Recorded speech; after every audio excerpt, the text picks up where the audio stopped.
All right, Mayor, we're ready to get started. Thank you. Good evening, everyone. This February 2nd, 2021 meeting of the Lake Oswego City Council is now called to order. Ms. Linder, will you please call the roll? Yes, Mayor Buck. Here. Councilors Mans. Here. Nguyen. Here. Wenlin. Here. Burdick. Here. Rapp. Here. And Boop. Yeah. Sorry. All here. And I've asked Councilor Mans to please lead us in the Pledge of Allegiance tonight. The rest of us will mute while Councilor Mans leads us through. Thank you, Councilor Mans. Thank you, Mayor. I pledge allegiance to the flag of the United States of America and to the republic for which it stands, with liberty and justice for all. Okay, first on the agenda tonight is public comment. Ms. Linder, do we have anyone for public comment? Yes, Mr. Ormsby will be joining the meeting here. Okay.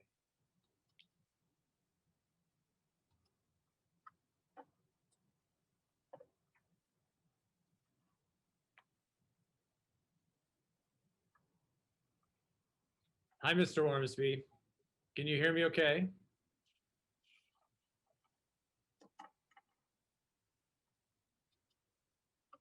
We can see you, but now you're on mute. Try now. See me? Okay, we can hear you. All right, please go ahead. Good to have you here. Good. I'm joining you from the Phoenix area, northwest of Phoenix, in a place called Sunrise, Arizona. Temperature down here is about 84 degrees, and it's been sunny today. Anyway, not to be envious of going to landmark, In-N-Out Burger, Sunrise, Arizona, about 1,200 feet to the northwest and under the flight regime of Luke Air Force Base.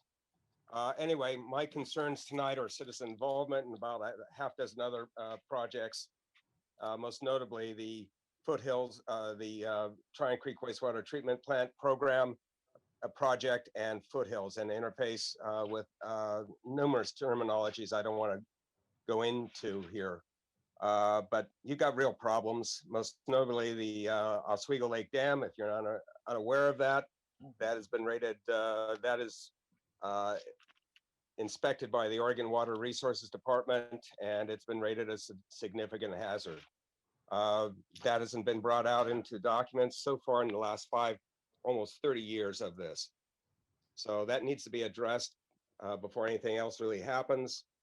Then with the citizen involvement, Carol out of First Edition is going to be dealing with that pretty much. Mine are more or less technical. What you need to do is take a look at your council packets and see what you're getting. I need document summaries. I need document catalogs. I need chronological tables. I need a half dozen other type of things here, and most of which have evolved in document cards on various documents, notably, as one example, is the USGS quad map for Lake Oswego. There's about 5 editions I have to know about. The critical one is 1984 January quad. That's the last one they did, and it's the only current one that has river miles on it. That allows you to find things and discuss it with multitude of entities, especially those associated with water bodies. The other critical feature in document control is, or document size, if you don't know, Gmail can only handle max file size 20 megabytes. Anything over that, neighborhoods cannot handle, period. So that has to be addressed. We also need contact lists, document cards. What's the archive plan for documents? My favorite one is the 1995 Highway 43 study. I've been searching for that for about 5 years, no luck. You also need to establish, and for anybody that's new, you read a Lake Oswego Review article. It took me 3 years to learn how to read the Lake Oswego Review to understand location terminologies. But you need a new grid system for Lake Oswego. I'd suggest Google Maps plus codes, or plus codes for short. I'm sort of evangelizing it Right now, you're currently using Township Range, eGrids, and about 2 or 3 others. And it's a mess down in Foothills when you try to cross-relate old documents to where things are, notably contaminated soil locations. Good luck. Projects I'm interested in this year, as I said, are citizen involvement, the Tryon Creek wastewater treatment plant, and then the flood issues. I believe the project identifier is LU 20-0005.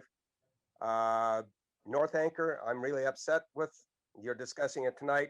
I need, as a transit dependent rider, to get a 65-foot bus, which is an electric vehicle, articulated from Highway 43 to the Safeway Transit Center. Oregon. Can you just, I'm so sorry. Can you? I'll wrap it up. Conclusion.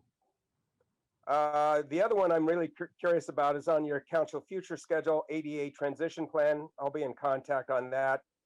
And I'd like on HB 20.1 and whatever your programs are, before I send out a link to a survey, I want to see the survey instrument in its entirety. Thank you so much. Okay. Good Great evening. To have you joining us from warmer climates. Have a safe trip down there and make it home safely. Will do. Bye. Thank you, sir. Okay. Okay. Any other public comment, Slender? No, Mayor. Okay. Okay. So our next item on the agenda is a 2021 legislative session and intergovernmental relations overview, and we'll have Ms. Thiesing joining us. Hello. Good evening. Thank you. Okay. This is my first virtual one, so can you hear me okay? Yes. Okay, awesome. Well, good evening, Mayor and City Council. I'm Madison Thiesing, the Assistant to the City Manager, and for tonight, I will be providing a brief overview of the previously adopted City Council intergovernmental relations policy and our general approach, as well as an overview for the 2021 Oregon legislative session. So as outlined in the council report, City Council and staff follow a council-adopted intergovernmental relations policy that is City Council Administrative Number 17. Sounds very formal. This policy outlines the city's participation in federal, state, and regional levels of government. This policy was adopted in 2020 with the previous City Council, but the goal was to support a strong operational practices, fiscal policies that increase public trust in the city. So outlining how do we engage with different levels of government. So as you saw in the policy, it highlights the importance of coordinated and collaborative involvement in our intergovernmental partnerships and relationships. But then most, I think importantly, it outlines on the different policy levels, so federal, state, regional, different committees, is how and when we engage. As you way to make sure that our policies and our City Council goals transcend across these different arenas. So all with the idea that it's supporting council goals in the larger vision of the city. One, I think, most important thing to note in the procedure, especially for today and the topic of the legislative session, is that when city representatives are commenting on issues and policies that are in front of these different policy arenas, we are one city, and so the importance of making sure comments and testimonies are in alignment with City Council goals and direction. If issues have not yet come before the council or inconsistent with council direction, it has been advised through this policy that council or city representatives do not commit to policy directions, commit to city resources, and that we clarify that it has not yet come to City Council. Generally speaking, though, I think the most important thing about this policy, and it's in the packet if you'd like to read it over, is that it tries to capture how City Council goals and the larger city vision transcends beyond City Hall. So you just had your goal setting session. These will slowly trickle into how we approach Metro and TriMet and the Oregon legislative process, and how we uplift these larger pictures and overarching goals through all these different arenas. So on the topic of state, so now shifting to the state and where we are today in 21 as a legislative session. And I think you all are aware, we are currently, session is underway. This year for 2021, it will be a long session, which means it will run through June. So far, 1,000 bills have been introduced between the House and the Senate. We are expecting over 3,000 in total, roughly. Bill themes, or how I would capture them as themes, is very much in response to the events of 2020. So things about COVID-19, business relief, housing stability, police reform, disaster relief, wildfire, things like that. But we're also seeing topics that have been brought back from the past. So clean energy, property tax reform, water, transportation, middle housing, things that continue to come up every session.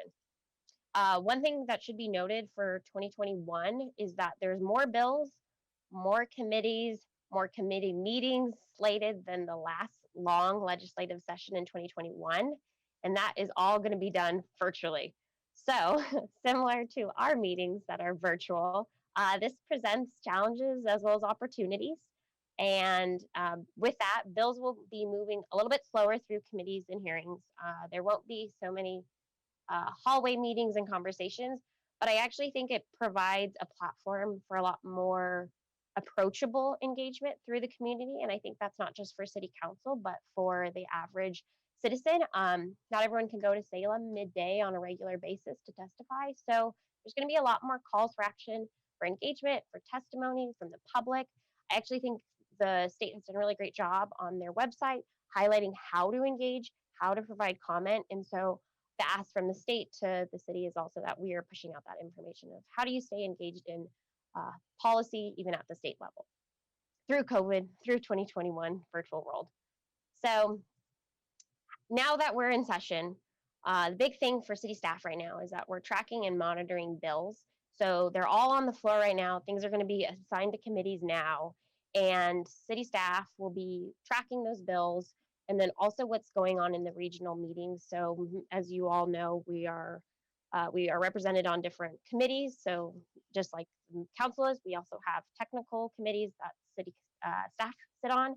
So we're hearing a lot of the bills that are coming through that are going to be prioritized by those committees. So in order to track, the big thing is that city staff is attending weekly lobby calls, going to these regional committee meetings. We also follow the league's bill tracker, so the Oregon League of Cities bill tracker, and then also their weekly bulletin updates, which is their Friday newsletter. And I recommend everyone to subscribe to that LOC bulletin Friday newsletter if you aren't already. It's a really great resource, not only for the legislative session, but also for year-round coordination for cities and electeds. They have a lot of trainings and things like that. So that's two big buckets: meetings, tracking, emails, bulletins, things like that. But as I shared, engagement in hearings will look different this year. So there's going to be times where city council and staff will be asked to advocate on bills, and that can be done through public testimony when there's actual hearings, or it could be letters to representatives or the committees themselves. And that is something that I'm happy to coordinate. City staff also is asked to testify for expert opinions. So one example is that Chief Johnson is going to be asked to testify for a bill, and I'm hoping to summarize this well, about offering public agencies and local governments the ability to transport individuals from care facilities to hospitals, but then also be reimbursed from the federal government and Oregon Health Authority.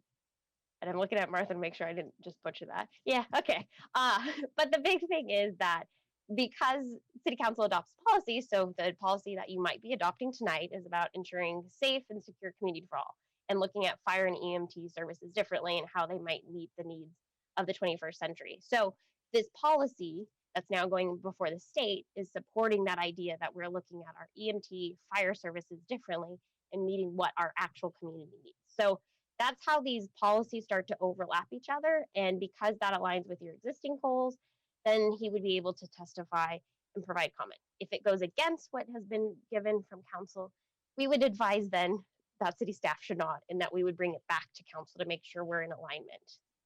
So with these, like I said, I'm happy to coordinate for the city council at large as well, and making sure that everyone's on the same page when we are providing testimony and everyone given the opportunity. And then I would say in general for these moments of engagement and public hearings is really to be able to provide and advocate for the local voice in our priorities on a larger stage and making sure that alignment exists. So moving on to priorities. In the city council packet, I had attached the league's legislative priorities. These were created through last summer's league's committees, and then they're vetted on and voted upon by the membership at large. And this is really a point of reference so that you know where the league is looking at, what they're going to be lobbying on behalf of cities for. But in addition to that, it's kind of where I'm starting on where to focus my energy on tracking, because they'll start identifying bills that fall under those main priority buckets. So that's just a point of reference.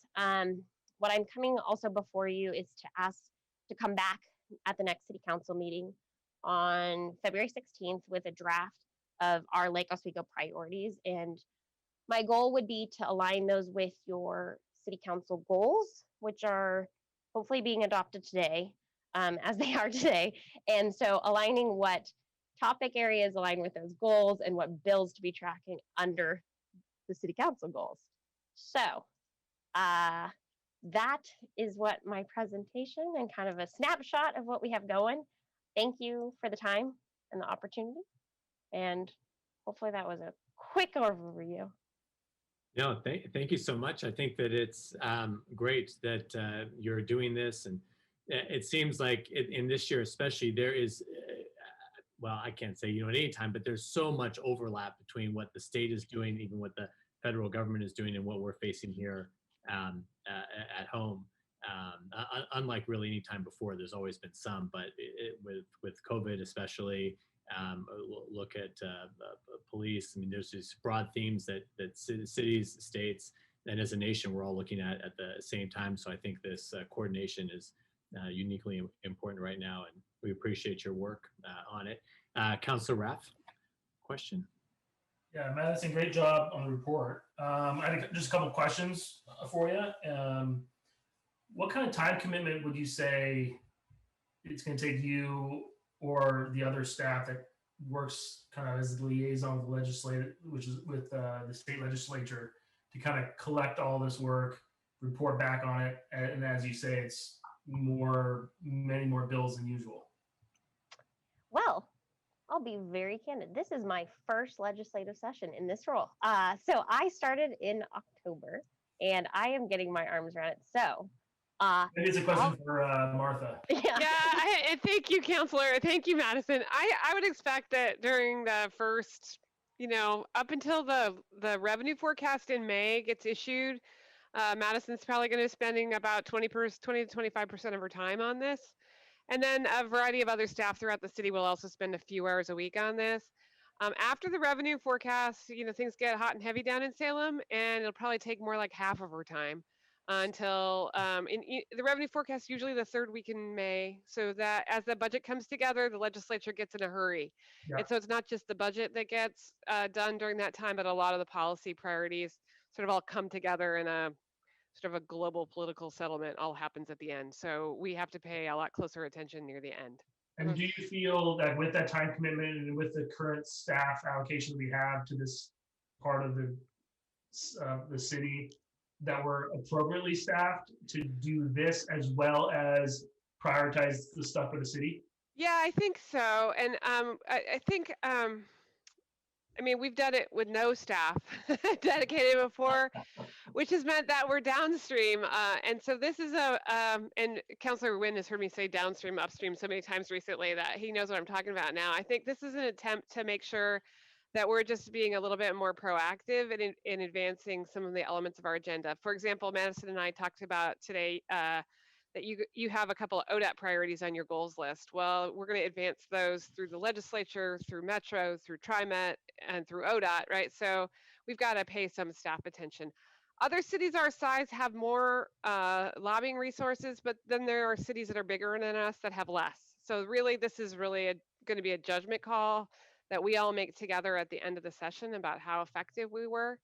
We'll also say we're kind of testing the waters this year to see how this process works. Yeah, I think that we've agreed that that not doing anything doesn't help the city, but we also don't want to overcommit too many resources to state policy. That's We'll where I'm also coming say from. we know that many of you have great relationships with Senator Wagner and Representative Salinas and Representative Prusak, and so we'll be asking for your help during the session as needed to reach out to our local elected officials. Thank you, Martha and Madison. Appreciate it. Hey, Councilor Mance. Thank you. Great job, Madison. I'm really Thank you. excited that we're moving into this new initiative. I hope you are too. It's awesome. My question is around Clackamas County. And if we're going to be also looking at what the county is doing,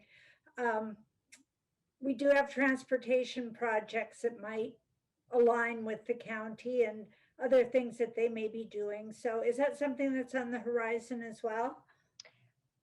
Are you referring to coordination with Clackamas County or Yeah, reviewing their coordination. legislative agenda?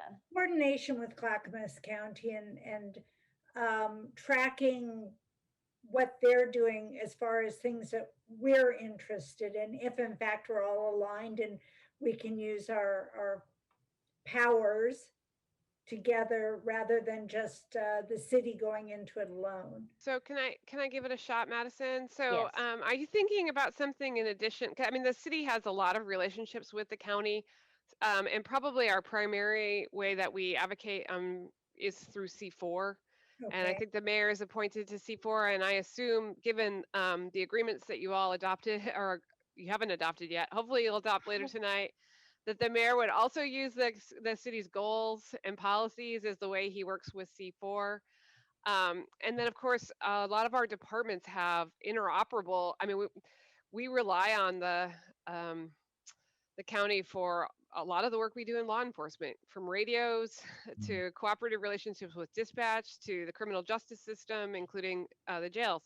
The library system is a countywide system, even though we have local libraries. So we also have staff level relationships. And if there are policy issues that we believe need to be brought to the city council because we feel like we need support from you all in working with our county elected official counterparts to resolve an issue, we would certainly bring those to you for help. But I mean, we work with the county a lot. Thank you. I appreciate that. The only reason I bring it up is I know in the past, we as council have not necessarily been briefed on what the county is doing, perhaps because a lot of the work is done staff to staff. We all have our relationships with county commissioners, but again, and especially during COVID, it's difficult to have the substantive talks that we used to have. So perhaps on a quarterly basis, I don't know, whatever the case may be, we can get an update about what's going on within our city, working with the county. Yeah, absolutely. That's a great point, Councilor Manzan. I think as we've started out this year, there's already so much more coordination going on, not only between the city and the county, but between the cities in the county. Good relationships between myself, the other mayors, and you can count on me to definitely be keeping everyone up to date with what is going on with the coordinating committee. You know, you and I having served on a past council together, those discussions never took place, and that will definitely not be the case going forward. Thank you. Councilor Windland. Yeah, Madison, thank you. Great presentation, great recap. Between you and City Manager Bennett, would you mind putting together just an email to the council with 3 or 4 or 5 links to the things that we should look for? Because you guys know the real links to go to versus we could hunt for days and days and find, the links that are not helpful that you think that would be very helpful to us, especially with the new councilors on board. I think that would be very helpful. And then we can all be somewhat reading the same information that's hopefully relevant to what we need to be informed on. So, because you can get way, way, way down to the weeds really fast with some of this stuff. And if you've got some links to not just executive summaries, but things that you think that we would need. And I would welcome an email from you if you think there's some hot topic or something that's happening and you just want to forward, information. Don't hesitate that you, I mean, I'd rather get more things from you than less things. So anyway, thanks. And it's going to be an exciting year. I mean, there's a lot of things that they hope to get done. So it's going to be an interesting next 6 months. So Definitely. And I'll follow up with those links as well, and check in with Martha as well. And then on that same topic, so in my proposal was to come back at the next meeting with the legislative agenda proposal for your adoption, but then also to come back the second meeting of every month and just do a 5 to 10 minute check-in essentially of an update. And then if you have questions or if you're even hearing bills that you want to know more about, that's your time to, oh, we got the flashcards up. Way to go. Okay. Councilor Actually, Went. I guess this is not like a voting thing, but I see nods. Thank you, Ms. Thiessen. Councilor Went. Well, thank you, Mr. Thiessen. I'm so glad that we have somebody dedicated to this work. I think it's as everybody said, we're so interconnected in this where we're at. So having somebody to kind of keep tabs, that would be wonderful. My comment would be, sometimes we have some counselors come from Metro Council or from other representatives from Clackamas County come and speak. Sometimes we don't know, they just come and they speak on whatever they want to talk about. But maybe if we can kind of coordinate too, when, for example, Metro Councilor Lewis comes to do her presentation, maybe we can you can work with her and kind of ahead of time, because there's some things that we'd like to kind of know specifically about. And if we kind of let us know, hey, by the way, next month we have Metro Councilor Lewis coming, or somebody else from one of our county or something, that might make the time more productive rather than just here's my once a year presentation. I think it'd be more productive if maybe kind of let us know that they're coming, and then kind of ask them to kind of brief us on some things that they're working on that pertain particularly to our city. And I would say to you guys, I think that's a great idea, Counselor. And when you do have someone like Counselor Lewis or a county commissioner there, it's also an opportunity for you to tell them what you'd like their help on. So, for example, purchasing the Black property. I mean, like, there's all kinds of stuff. So I think sometimes we've missed the opportunity to sort of not just receive a report, but ask for some things. Yeah. We still want to hear how the elephants are doing. So. The elephants were always the ace in the hole. Pictures of animals in that slideshow. All right. Okay. If there's nothing else, Ms. Thiessen, thank you very much for your great report. Thank you for being here. Thank you. I'll see you next time. Thank you. Have a great rest of the night. Now moving into council business, next item on the agenda is Public Works multi-site landscape maintenance contract. And to present this is Rachel Sykes, Ms. Sykes, the Assistant Public Works Director. Welcome to the meeting. Hello, can everybody hear me?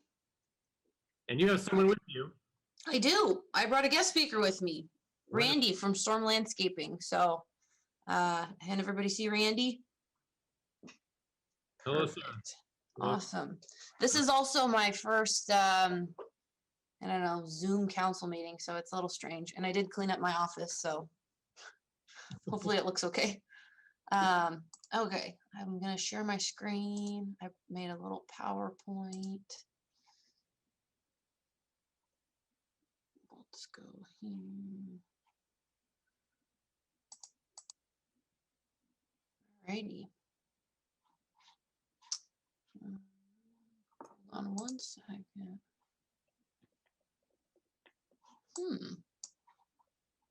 Okay, well, that's good, I guess.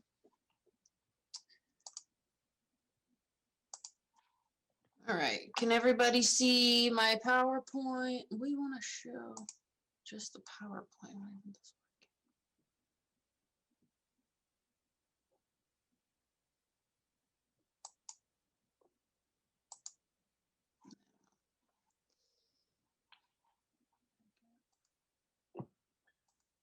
All right.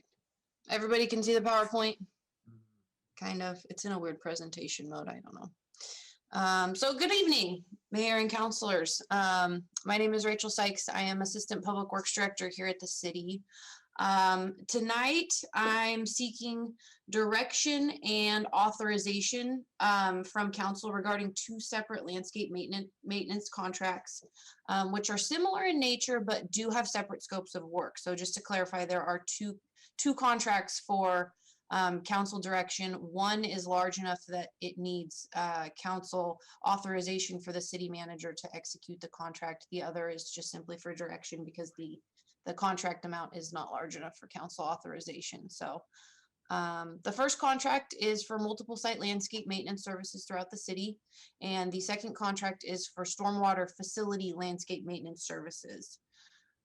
Staff is asking council to analyze and give us direction on the approach in which to pursue for both contracts regarding the use of electric powered landscape equipment.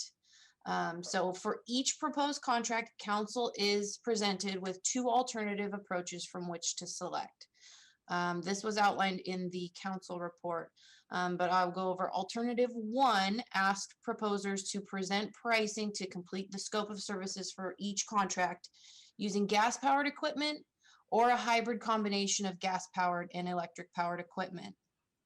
Alternative two asked proposers to present pricing to complete the scope of services using exclusively electric powered equipment with the exception of vehicles. So I'll start with some background about both contracts. So the first contract is the large contract that works for council direction and authorization to execute, and this is the multiple site landscaping contract. This is a longstanding service contract that manages landscape services throughout the city. It covers city facilities such as the library and the trolley station, city water properties such as reservoirs and pump stations, wastewater pump stations, and approximately 200 right-of-way sites that are in a variety of sizes and layouts. This includes the small islands in your cul-de-sac to the entirety of Cruise Way. So it is a very large contract that includes different types of sites. Tasks include blowing work, trimming, mowing, spraying, trash patrol, and other maintenance tasks that keep the plants maintained and the different sites upkept. The multi-site contract has been in place for over 25 years, and city operations does depend on the use of contractors to ensure that these sites are maintained to city standards. We only have one staff member that's technically considered our city beautification specialist, so we rely on contractors to keep this work done throughout the city. So as I said, this contract is brought forward for council direction and authorization from council for the city manager to execute. The second contract that we are bringing forward to council tonight is our stormwater facility landscape contract. So over time, the multi-site landscape contract has expanded. We've added more sites, we've added more maintenance tasks. And as the contract has grown, we felt that the management of the ever-growing scope of work was becoming really difficult for one contractor in the city to manage. So we made the decision when we went out for solicitation this year to break the one contract into two separate contracts. Logically, we decided to break off the stormwater sites because the city is taking on a lot more capital projects that include natural stormwater sites. These sites will require landscape maintenance to ensure the plants are thriving, aesthetically pleasing, and that the stormwater sites are functioning correctly. So I think a lot of people think you plant the plants in the stormwater facility and then they just live, and that's not really the case. So tasks for the stormwater sites are similar to the multi-site landscaping tasks, the blowing, the trimming, things like that. But there are a few added tasks that are specific to stormwater infrastructure, namely the removal of sludge and cleaning of the drainage grates. So those are the kind of background about the two contracts that we're bringing forward to you tonight. So solicitation process. So the city sustainability and climate action plan was adopted earlier this year, well, I guess in 2020. And goal T03 of the plan directs staff to, quote, investigate strategies to reduce exposure to emissions from gas-powered lawn equipment and diesel construction equipment. So in response to the plan, the Public Works Department, we decided to pursue the alternative bid process that I introduced earlier for both the multi-site and stormwater landscape contracts, which were both put out at the same time for solicitation. Language for each of the alternatives is shown on the slide, and this is the same alternatives I presented in the council report. So I just want to make it really clear that we basically said, for the scope of work, give us a bid for a hybrid approach, and give us a bid for an all-electric approach. The good news is that we received several proposals for each contract solicitation. We awarded scores based on the cost, their approach to work. We asked them questions about what their management structure was, how they were going to respond to customer service complaints, requests, their approach was to safety, a multitude of different things. We asked them to provide similar work and references. And so we scored based on all of those different things, and the top proposals for each contract are now brought to City Council for direction on which alternative to select. So we have our proposed contractors, and now we're asking you to select which alternative we select for each contractor.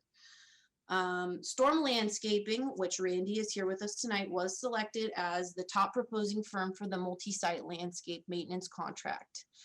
Storm Landscaping is a locally owned business, and they have worked with us here at the city on quite a few contracts in the past, including an invasive species removal contract that took about 3 years. So if you've seen some of the invasive species removal we've done for like ivy in the right of way along Iron Mountain Boulevard, things like that. They worked on that, and they also did the landscaping at the city's maintenance center.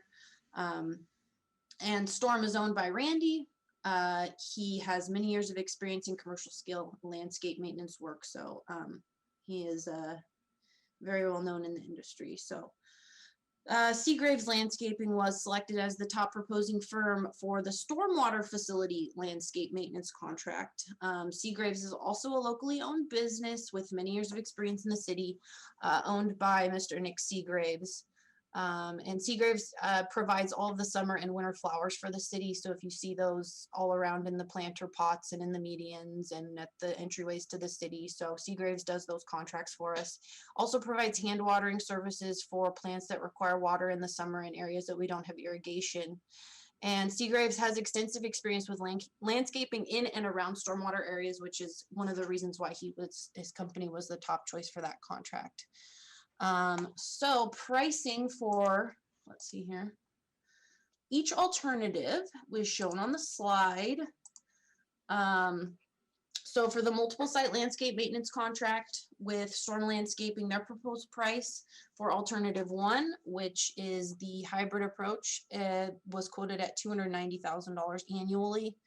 Alternative 2 for exclusively electric powered equipment was quoted at $377,000 annually. And then for the stormwater facility maintenance contract, Seagraves quoted $47,420 annually for the hybrid approach, and for alternative 2, all electric quoted $51,000. So there's not as big of a price difference in the stormwater landscape contract, which I will get into a little bit further later on, what our presumptions are about that. The good news is, as I discussed, both contractors have established working relationships with city staff. They have working knowledge of the city's landscape sites, which is a really big benefit for us with these contracts that have a lot of sites and a lot of places that they need to go. Where do they park? How do they approach the sites? So their kind of internal knowledge gives them a leg up in starting the work, so they can get to work and get the sites maintained to the best of their abilities. So an overview of our recommendation. I kind of went through this in the council report, and I don't want to repeat myself too much. So we are recommending execution of both contracts under alternative 1 with a hybrid approach, which will utilize a combination of gas-powered and electric-powered equipment. It was pointed out that the language in the contract states that alternative 1 asked contractors for a bid to complete the scope of work using gas or hybrid approach. And so I was asked, how do we know that the contractor is going to use a hybrid approach and not just going to elect to use all gas? So that was brought up. I can say that in preliminary discussions with both Seagraves and Storm Landscaping, both contractors have expressed a willingness to work with city staff to develop a hybrid approach, which will utilize both gas and electric powered equipment. So those preliminary conversations have already happened. And so I guess the next question is, why is a hybrid approach under alternative 1 recommended by staff? The most obvious reason that I can point out is cost. As shown for the multi-site contract in particular, the proposed price is $87,000 more per year if we go with alternative 2. So that's a 30% price increase, which I think is pretty meaningful. The stormwater contract has a much smaller price difference, as I pointed out. It's only a 9% cost increase for alternative 2. We presume that this is because a lot less equipment is involved in the landscape maintenance for stormwater sites. A lot more work is done by hand at those sites.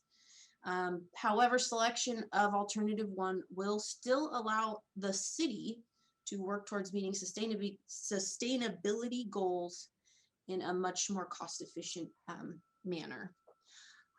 Cost, however, is not the only reason why we are recommending the selection of alternative 1 for both contracts. As I discussed in the council report, the kind of all or nothing approach, which utilizes only electric equipment, it doesn't really seem like a feasible alternative to staff at this time. Staff and the proposed contractors don't feel that the electric equipment currently on the market will work sufficiently to accomplish the large volume of work, the wide variety of tasks, and the seasonal considerations that come into play.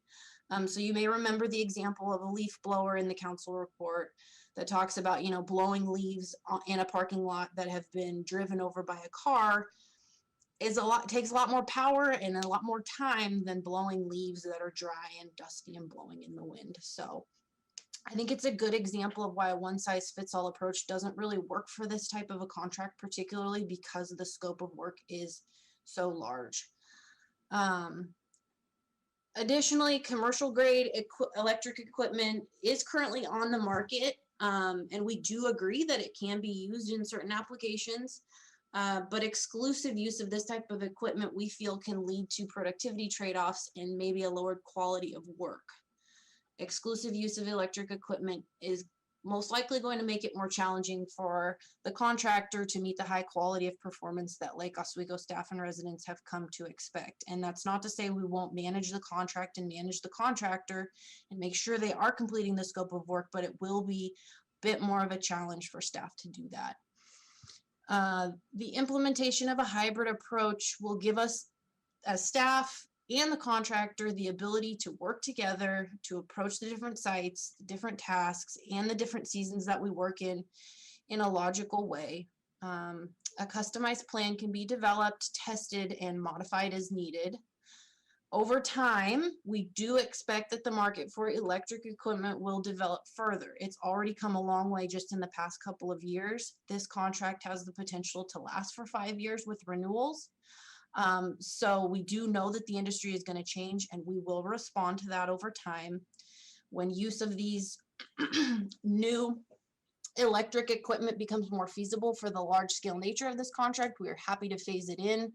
And if contract amendments are needed to accommodate the use of more electric equipment as time goes on, that can absolutely be done. So I think one of the things I'd like to reassure council of is that we do have control of the contract. The city ultimately can, I think, work with the contractor. We can memorialize work plans. We can memorialize the use of electric equipment and some sort of a written agreement, but we did want to receive direction from you before we approached and did that. So I think now I'd like to turn it over to our proposed contractor for the multi-site landscape contract, and that is Randy, who we introduced at the very beginning. He's the owner of Storm Landscaping Services, and we thought it would be a good idea for Randy to present his viewpoint and experience with electric powered equipment. I will say, for one, I have not worked in the field with this stuff, so I think it will mean a lot more coming from him, what his experience is and kind of what he can do at the current time. So, Randy, are you there? I'm here. Okay, take it away. All right. Hi there. My name is Randy Mahelko, and I am the owner of Storm Landscape Services. Storm has been working on some contracts with the city of Lake Oswego over the last couple of years. But myself personally I have been involved with the multi-site landscape for 15 years, approximately, give or take, at a previous company that I managed. I left that company a few years ago and started this company. So I had kind of an advantage of understanding that contract and what's entailed with it. So I think that's why I sit here today. So Rachel asked me to come on here and talk specifically about the electric equipment. Electric equipment has come a long ways just in the last few years, battery powered equipment, specifically on what we call like the stick equipment. So if you're looking at Rachel's screen here, you can see, there's a string trimmer there. They also have head shears and also stick edgers and also chainsaws. This type of equipment here is very comparable in efficiency and production as gas powered equipment. The cost is 3 to 4 times as much upfront, but the productivity of it is very, very comparable to that of gas equipment. The blowers and the mowers, not so much. The blowers have come a long ways in the last few years. They will blow approximately half the volume that a gas-powered blower will blow, which has come a long ways in the last few years from what it used to be. It's made big improvements. During the summer months when it's dry and not, we're blowing, like what Rachel said, leaves and some dust and grass clippings and things of that nature, they work really well. Where they don't work as well is days like today when it's raining and wet and there's leaves that are packed down or grass that's packed down. It's a more time consuming task to use these because they just don't put out the volume of air as the gas blowers do. So what I see is for the summer months, I think we can use the backpack blowers. When we get into the leaf season and the wet season, I think in order to be productive, we're going to need to use the gas blowers until they can improve the technology on the blower equipment. The stick equipment, I don't see any reason why we couldn't use that all year round. There's a few locations, the reservoirs in particular, where the grass does get pretty thick at times in areas and really wet that we might need to use the gas equipment here and there. But for the most part, I think we can run efficiently and productively with the stick equipment. On the mower side, I don't have a lot of experience with the bigger mowers, and I have a lot of colleagues in the industry, and they don't either. Unfortunately, it hasn't gotten quite here to the Pacific Northwest. The largest, I'd say, and best commercial battery-powered mowers is called the Green Machine. And they have just one local dealer here, and that dealer isn't carrying much of that. Ideally, what I'd like to do is demo that stuff, and I'm working through that right now, but their 2021 shipment of mowers has been delayed due to COVID and other reasons. But what I understand from that is talking to some of the representatives and also the manufacturer is it works really well on flat, drier turf conditions. When we get into wet or hilly or rough mow conditions like we have on some of the reservoirs, like we have along Cruise Way and some of the native areas, that we might struggle using electric battery powered mowers. But again, I don't have any personal experience with the bigger mowers, and none of my colleagues do. So it's hard to really to say that. Again, it's just word of mouth from the industry as it relates to that. I guess I'll kind of open up the questions maybe at this point to see if anybody has any specifics around it or any. Did you want to talk about battery power and battery life and how long the batteries last? at Yeah, all? so back to the stick equipment. The stick equipment will last anywhere from 3 to 5 hours on a single battery, and then you have to replace the battery. So what that means is at our office, we'll have to have a charging station with many chargers and batteries that we can set up to charge overnight. In the morning, we're going to have to take basically an arsenal of batteries with us to be able to continue using that. No different than fueling up your gas-powered equipment. We take, cans of gas with us. In this case, we're going to take multiple batteries with us. The stick equipment, again, lasts anywhere from, say, 4 to 6 hours is what they say. So that can get us through a majority of the day if we're using it consistently. On the backpack blowers, however, they've got different speeds on them. But human nature is to use that highest speed. Even when you try to use the lowest speed, you immediately want to bump that thing up to the highest speed. And at the highest speed, they last about an hour. Then to charge those, and it's a much bigger battery cell, it takes about 2.5 to 3 hours to charge those. So essentially, if you're blowing all day long, say during leaf season, you're going to have to bring potentially 6 of those, unless you are able to have a station somewhere in the city of Lake Oswego where we can go to and charge, say maybe the maintenance center. You're going to have for just one person with a backpack blower, roughly 5 to 6 of those batteries to be able to continuously blow all day long.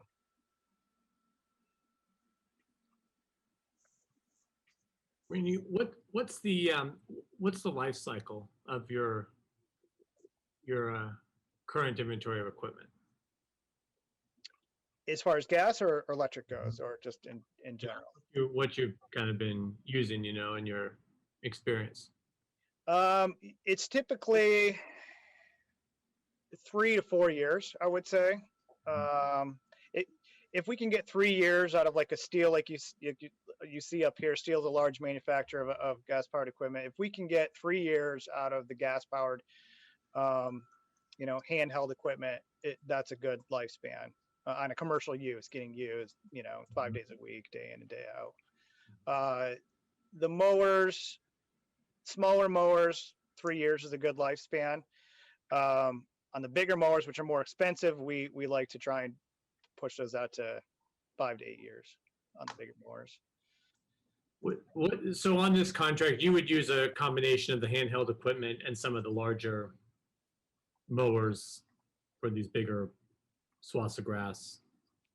Yes, if we went with a hybrid model, again, I think we could get away with going with all of the stick equipment year round. And I think we could use the battery backpack during the dry season. When we get into the wet season, I would say our method would be the gas-powered a backpack blower. Okay. And I will add too that there's a couple questions that you all may have that I want to address that have come through via email or just in conversation prior to the meeting tonight.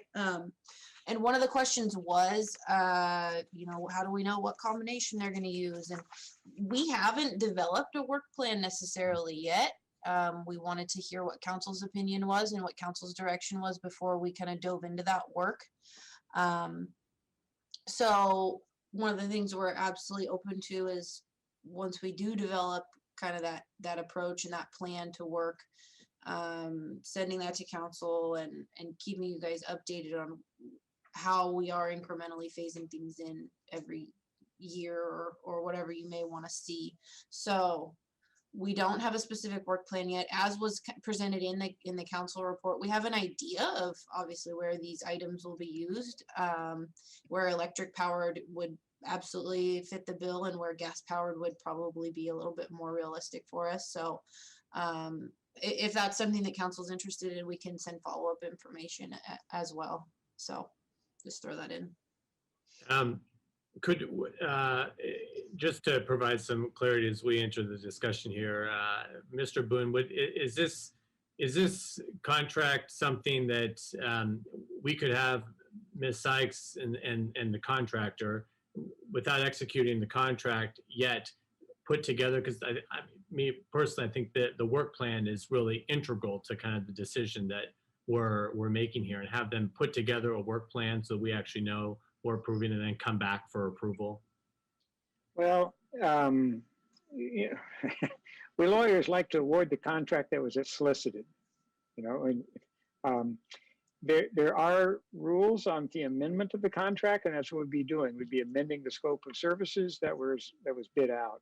So there's two ways to do that. One way is to award the contract and the amendment at the same time. I don't like to do that. But assuming there's no material change in the cost and the scope, you know, okay. The other way would be to, of course, award the contract as is, and then work with the vendor, with the contractor on the amendment, and come in on the amendment later. The amendment would probably not require the city council's approval, but of course, staff can consult with the council prior to executing the amendment. It's a delegation question. You've already delegated the staff to execute contract amendments where they don't change the price, and it's within the same scope. Well, thank you for that. And I really appreciate you know, Ms. Sykes, you and the department going and pursuing the bids in this way. I think that in terms of the process that you've used is really good in finding these contractors, and to the contractors, thank them for their work they've done in the city and for participating in this process. You know, I think we're, you know, in general, just a general comment, just to kind of frame our discussion. But we're focused on this cost side, right? The cost, you know, between these two contracts. But we are all, you know, well aware of the, you know, environmental impact of these two-stroke engines is immense. So I think it's important, and it's unfortunately, and this is not critical of Ms. Sykes, of you, the department you're doing, as you know, as you're told, but hopefully as we go forward, I think having environmental impacts, a sustainability report in addition to a financial one, and also considering, of course, in this case, you know, human health, to really look at a more holistic approach of, well, what is the cost, but also there are extreme environmental benefits and extreme health benefits, you know, that come with that as well. Other jurisdictions in our Tri-County area are moving to requiring all electric work. You know, as has been noted, this is evolving very quickly. And I think it's decisions like this kind of forcing the issue a little bit that cause the equipment to become better, that cause manufacturers and contractors alike to compete more competitively in this arena. But it doesn't happen unless we start, you know, we really move that direction. we need to kind of rip the Band-Aid off so that we can see these requirements that will eventually make, you know, gosh, remember when we used to have those, you know, two-stroke engines? It was nuts. So why did we ever do that? So that's kind of where my thinking's headed with this, but we have questions from members of the council here. We'll start with Councilor Raff. Please go ahead. I'm still amazed, Joe, that you can keep track of who raises their hand first.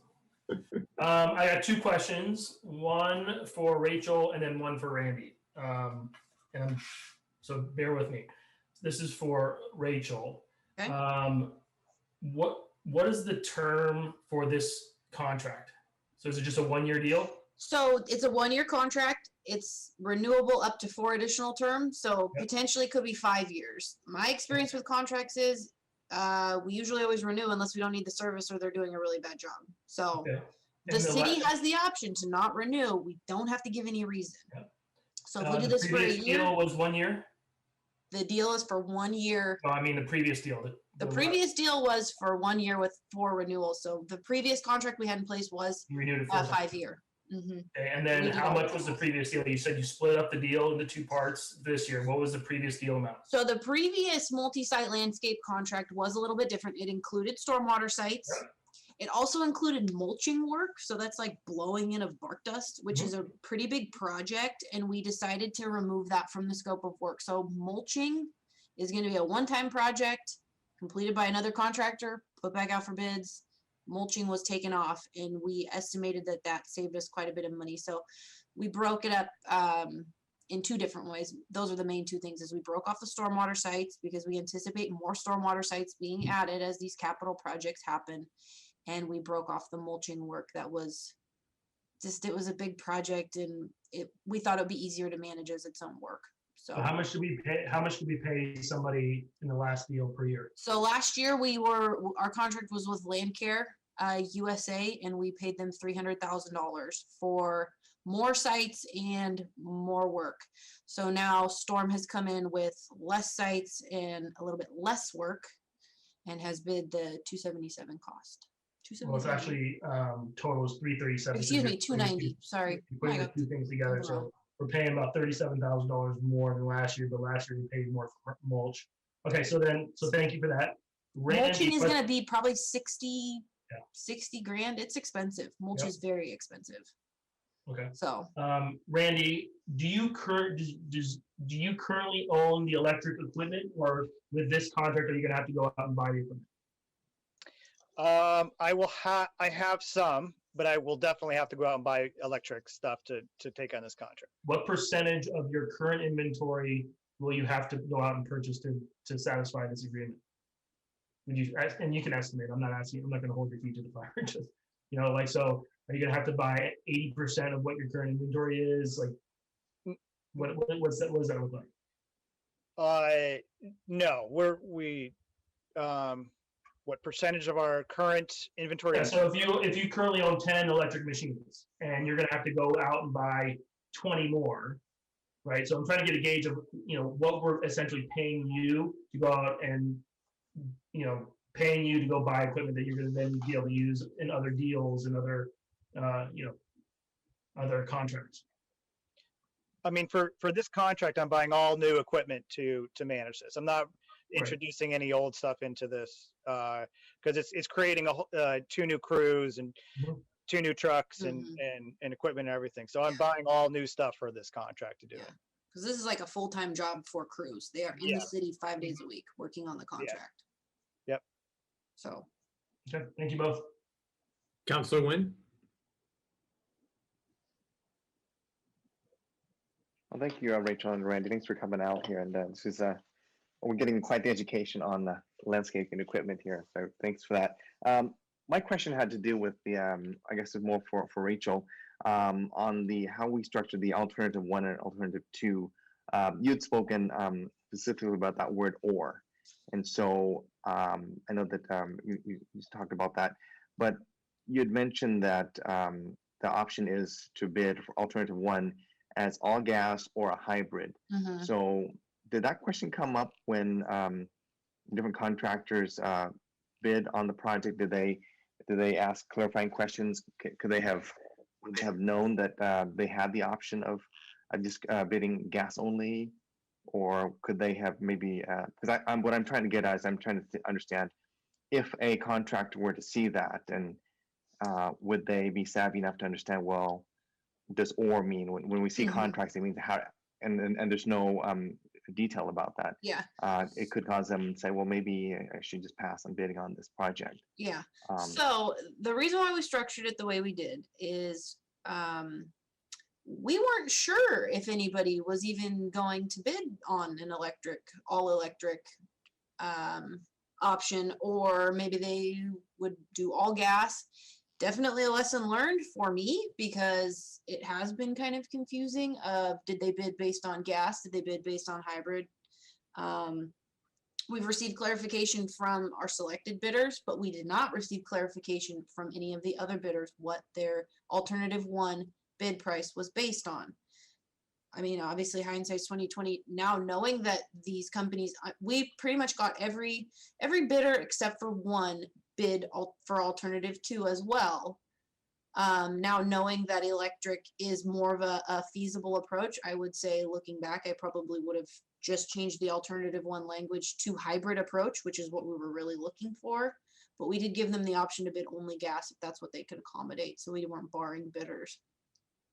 Mr. So- Mayor, Second question I had to- Mr. Mayor, Okay. Councilman Evan Boone here. It really is up to the option of the bidder.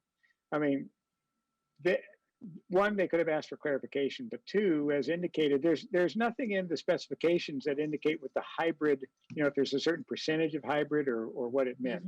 Mhm. So as Assistant Public Works Director Sykes has indicated, what could be used where is really up to the vendor to decide what was the best for their needs to give us a good price. I mean, price was certainly a factor on it. They always have to make the specifications, the quality specifications in performing their work. We also looked at references and what their plans were and that sort of thing. So the hybrid was to indicate that they had the option. They were not required to use all gas. So they either could use all gas or they could use a mixture of the 2 as they chose. Now, if the council wants to, and if the staff wants to, as we go along in the project, during the term of the contract, want to specify to specify the contractual requirements for when they have to use electric, that would be a contract amendment. Second question I had, thank you, Attorney Boone. Second question had to do with alternative 2. So, Ms. Sykes, you had mentioned that it's going to be approximately about 30% more. Mhm. Randy, would you be able to maybe kind of talk about, I'm assuming that was your contract, right? So the extra 30% cost, is that going to be coming from extra labor or the cost of equipment or a combination of the 2? If it is a combination of the 2, can you kind of give some more insight on that? It is a combination of the 2. The battery powered equipment is 3 to 4 times more than a gas powered piece of equipment. Now, you could argue that you're going to save gas over a number of years on that piece of equipment that might help bridge that gap. But the initial cost up front is 3 to 4 times more on the battery stuff than it is on gas. So that's part of it. And then the other part of it is the labor. Specifically during leaf season, it is going to be, we have a lot of sites that do have a lot of leaf drop. And during these wet conditions like it is out right now, it is going to be more boots on the ground to do the same amount of work with the electric as it is with the gas. So it's a combo of both, like you had suggested. I see. This contract, because Rachel had pointed out, in comparing it to the stormwater, there is a lot more leaf removal on the multi-site landscape, and there's a lot more mowing on the multi-site landscape, which again are 2 tasks, leaves and mowing, that are a lot more labor intensive if we are to switch to electric. But but just to reiterate, so all electric is still achievable. It is achievable. It is. So equipment, so would it maybe require an extra person on the crew, or is it just or more time? And if you send a crew out with, you say you have new trucks going out and new crews going out, would it require maybe like an extra person or 2 that would be working full time? Exactly. Yeah. During leaf season, it's going to be more than just 1 person. During the mowing season, it's going to fluctuate, but it's a minimum of 1 person added to, if not more. Okay. Yeah. Thanks for clarifying that, because at the point that you made, I didn't realize that as Councilor Raffa was able to point out, that seems like the crew that's going to be working these 2. I guess you have 2 crews working. This is going to be their full-time job, so potentially they could be exposed to this equipment for up to 40 hours per week, 52 weeks out of the year. So this is something that they can be a long-term exposure. It's not like in terms of if you were to use the gas-powered equipment. So it could be something that's not just a one-off here and there, but it's just part of their long-term job requirements, right? Yep. And we have job creation, Councilor Nguyen, as a goal we're adopting later this night. So we got, And the health of the employee, the employees too. So right here, Councilor Wendland. Well, thanks for the presentation. I've got a couple of questions and a comment. Well, my question is, does this contract require everybody to pick up their leaves and take them home with them? In other words, I've witnessed in our city a lot where everybody blows the leaves to their next door. So then the next day they come and they blow them back in our yard, and then you go back and forth and leaves never leave the city. And then they blow them in the street and call a street sweeper. Yeah, so, well, and we don't have street sweepers out every day. So I'm hoping that this contract includes that when it is leaf season, the leaves are removed, because I've seen the crews, our city crews, as well as private landscapers, blow them off of city property and then blow them onto city property. And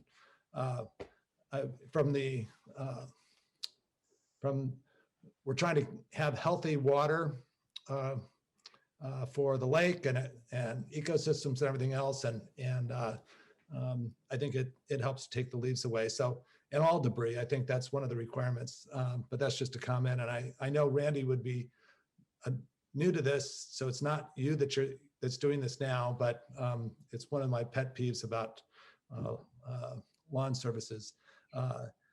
I want to ask Randy, are you kind of an early adopter of electric equipment in your company? And are you starting to get into it as far as your DNA of your company? Yeah, so our biggest customer right now is Mary's Woods, which is in Lake Oswego. And the residents there, they have a landscape committee of residents there. And they put a big push on us to switch specifically our backpack equipment to electric. And we've done that. We're going to be adding more to it. Again, we Mary's Woods is they wanted to please the residents, but they also they don't want to pay a premium for landscape maintenance that's strictly all battery powered. So that's why we have essentially a hybrid approach at Mary's Woods. Okay. Well, I think it's a great, you're already starting to do it. I also know from my discussions with a lot of different people in different towns and cities and places that this is a technology that is improving, but it hasn't quite got to the commercial stages yet. For the homeowner, I have all electric, and I just buying a blower from 3 years ago to this year. I mean, it's a lot of better horsepower and so on. And I have faith that we can adopt a hybrid model and move forward. And hopefully within the next few years, we can get more into the battery operations. But I also understand that there is a huge cost to having inferior equipment when you're out doing work. And I think we need to weigh those. And Rachel, I think you summarized it very well, that maybe we're not quite there yet, but we're getting there. And I'm actually impressed that you guys have already early adopted, and Lake Oswego is, I think, one to adopt early and get things moving forward. And to have a hybrid model like this, I think is healthy. And within the next few years with some contract amendments, I'm sure we can get there. But from your opinion, you really feel that we can get the best bang of our buck by going hybrid and then keep moving forward with equipment. Is that correct? I personally do. Yeah.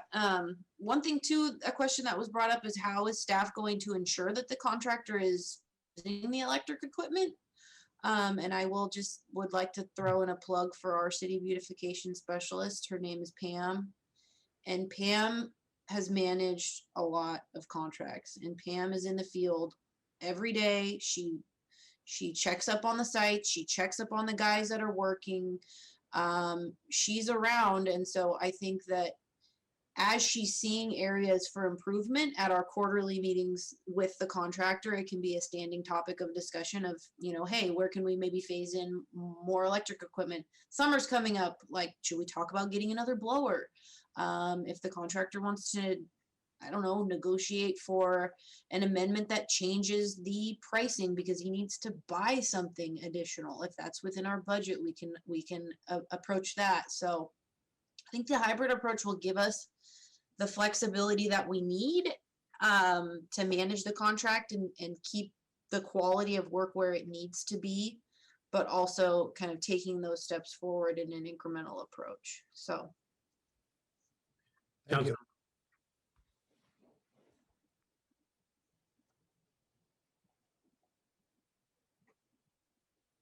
Any other questions? Well, Councilor Booth. Yes. Yeah. Sorry. Yeah. Thank you, Director, and thank you, Mr. Mahalko. I think it was very clear, you know, what you've done, the work also that the city, but I just wanted to make, because we just talk about our goals, about our plan for Lake Oswego, about John talking about a blue life, blue city. So I think it's a bad idea to invest on gas, you know, and I think we should be like, we should be intentional on our goal setting, you know. We are working for the environment. Our country just joined the Paris Agreement, and we want, you know, less emission. And I just want to show you a study said a half hour of yard work. The study showed that under normal usage conditions, a leaf blower 2-stroke engine emits nearly 300 times the hydrocarbons of a pickup truck, 93 times the hydrocarbon of a sedan, and many times as much carbon monoxide and nitrous oxide as well. So if you drove the pickup truck for 3,900 miles, the amount of hydrocarbons emitted would be equivalent to using the 2-stroke leaf for only half an hour. Now imagine they use it a day, 5 days a week. I won't vote for that.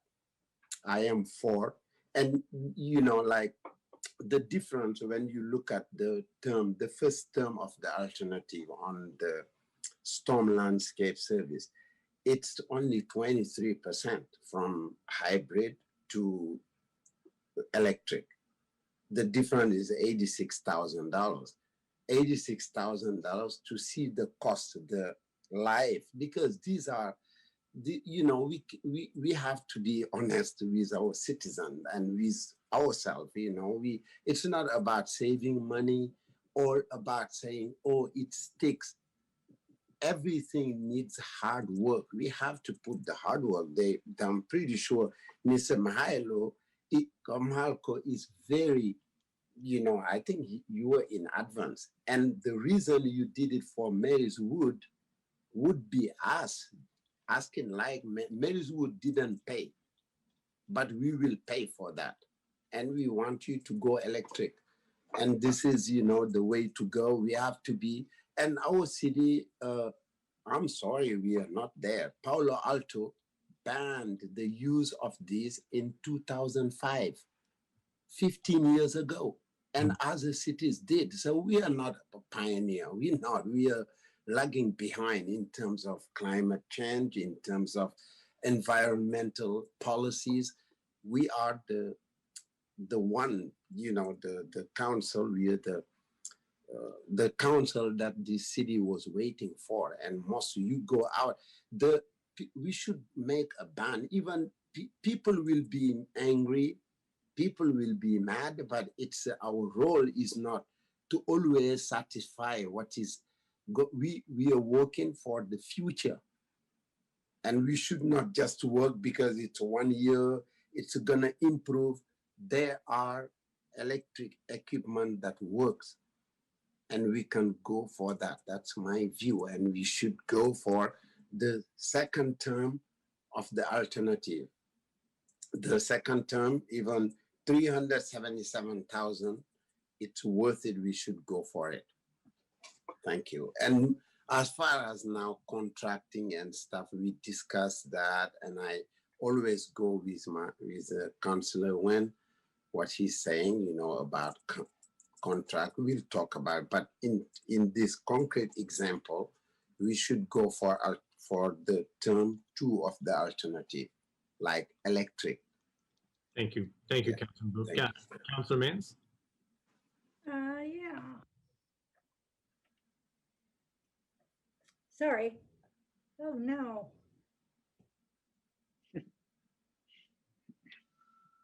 There. But now you're mute. There we go. Okay, got it. I am, you know, I'm of a really torn mind in this. I know a number of California cities have banned 2-stroke engines, leaf blowers in particular. The cities that have an entirely different weather pattern than we have here, e.g. they generally don't have stretches of time where they have large numbers of wet leaves that they need to remove. So I am not versed in how efficient electric blowers are with wet leaf removal. And I'm thinking of sidewalks, city-owned sidewalks that we would need to clean up for safety measures, et cetera, et cetera. My question on all of this is, and something that maybe I wasn't tracking on is, and this would be for Randy. Randy, on the equipment, would you be purchasing both gas and electric equipment in order to fulfill this contract? Well, for the stick equipment, I think what I'm going to try to do just the battery. The blowers, yes, we would be purchasing a little bit of both. Okay, and quickly tell me, stick equipment is? Like the string trimmer, the stick edgers for edging, Okay. and head shears. We Okay, call got them it. stick because we use ones that are on a pole that keep the blades away from your body. Okay, so the cost differential on this equipment for electric, investing in electric now, as opposed to gas is what? I know mowers are running what, about 35,000 or something like that, for electric commercial mowers. So what about for leaf blowers? Sorry, Red. Can you structure the question a little bit better? Sure. Sorry, I don't understand the question exactly. Okay, the question is, what is the cost differential between electric equipment and gas equipment? The battery powered equipment is about 3 to 4 times more than gas. Okay. So Plus extra like batteries. That's what gets you to is the extra. yeah, it's the batteries. The batteries You are, just go for work out in the field all day. Okay, so the batteries are what get you on that. yeah. So if you were to invest in this battery equipment now, hmm do you have any idea how the market is going? You mentioned that there have been innovations, but are you aware of where it would be in a year, for example, or 2 years? You know, I don't. That's fair. The landscape industry has a big expo every fall in Kentucky, and unfortunately they didn't have it last year because of the COVID. Sure. And I wanted to go there and demo and test a lot of stuff. What's great about that expo is every manufacturer's got everything side by side, and you can play with and touch everything. And it's, you know, you can go from one manufacturer to the next and try it out Got and it. compare it to gas. And unfortunately we weren't able to do that. So I Sure. really don't know what's happening. Now I can tell you that there are on the smaller handheld equipment, there's 3 main manufacturers that seem like they've got a pretty good reputation, and that's the Steel, Husqvarna, and Oregon. Mhm. I just learned yesterday, though, that Oregon is discontinuing their models, that product line. You wouldn't really tell, the business development manager really wouldn't tell me why. It sounds like he's using the COVID as a reason behind it. I'm not sure. So it really puts us down to Husqvarna and Steel, and both of them have really good equipment. I think at this point I would lean towards the Husqvarna stuff. They seem to have a little bit of upper hand. But again, it's 3 to 4 times more money than a gas powered. On the mower side, I mentioned earlier, Mean Green mowers. They Right. seem to have the upper hand. Again, those are 3 to 4 times more money than a gas powered mower. Okay. Yeah. Okay, I didn't want to get into the weeds on that. No Yeah, pun sorry. intended, but I don't know. There. I wanted to get an idea of what we would be talking about as far as this is concerned. My biggest concern is trying to ramp up on electric in a year with a provider or with someone who will be doing our services who hasn't had a chance to look at all of the equipment available and make an educated decision because of COVID, because there isn't a manufacturer or a distributor in Oregon who has a wide variety. So I'm not adverse, and I respect everything everyone said. I'm not adverse to the hybrid whatsoever. I would, if we do go with the hybrid, if that's the vote, I would definitely like to have a full review after a year as we come out of the COVID situation, and folks are able to go to trade shows and test equipment. So that would be my position at this moment in time. Thank you, Councilor Mann. Is that Councilor Burdick? Councilor Mans, you asked many of my questions. You're reading my mind on a lot of this. So Randy, I have a question for you. So when you kind of put together this bid, am I hearing you correctly that you're kind of, the bid kind of assumed that you'd be doing electric for your stick with some electric blowers, but then you'd also, again, during the wet season, you would be using more of the gas blowers, and then you'd have your gas mowers. Is that correct? Yeah, that's correct. Exactly correct. Now, with exception on the mower side, I would like say libraries. It's very sensitive to emissions and fumes there with their intakes and whatnot, and their alleyway in the back. So, but that's a small piece of grass that's there. It's not big. So we would buy a smaller battery powered mower for that. But what your statement is exactly correct as far as the mix and match of equipment. Okay. I guess I'm kind of with Jackie. I think asking someone during COVID and not being able to test, and I'm also a little concerned from what I'm hearing about the gas powered mowers that they might not even be available for the larger ones at this point.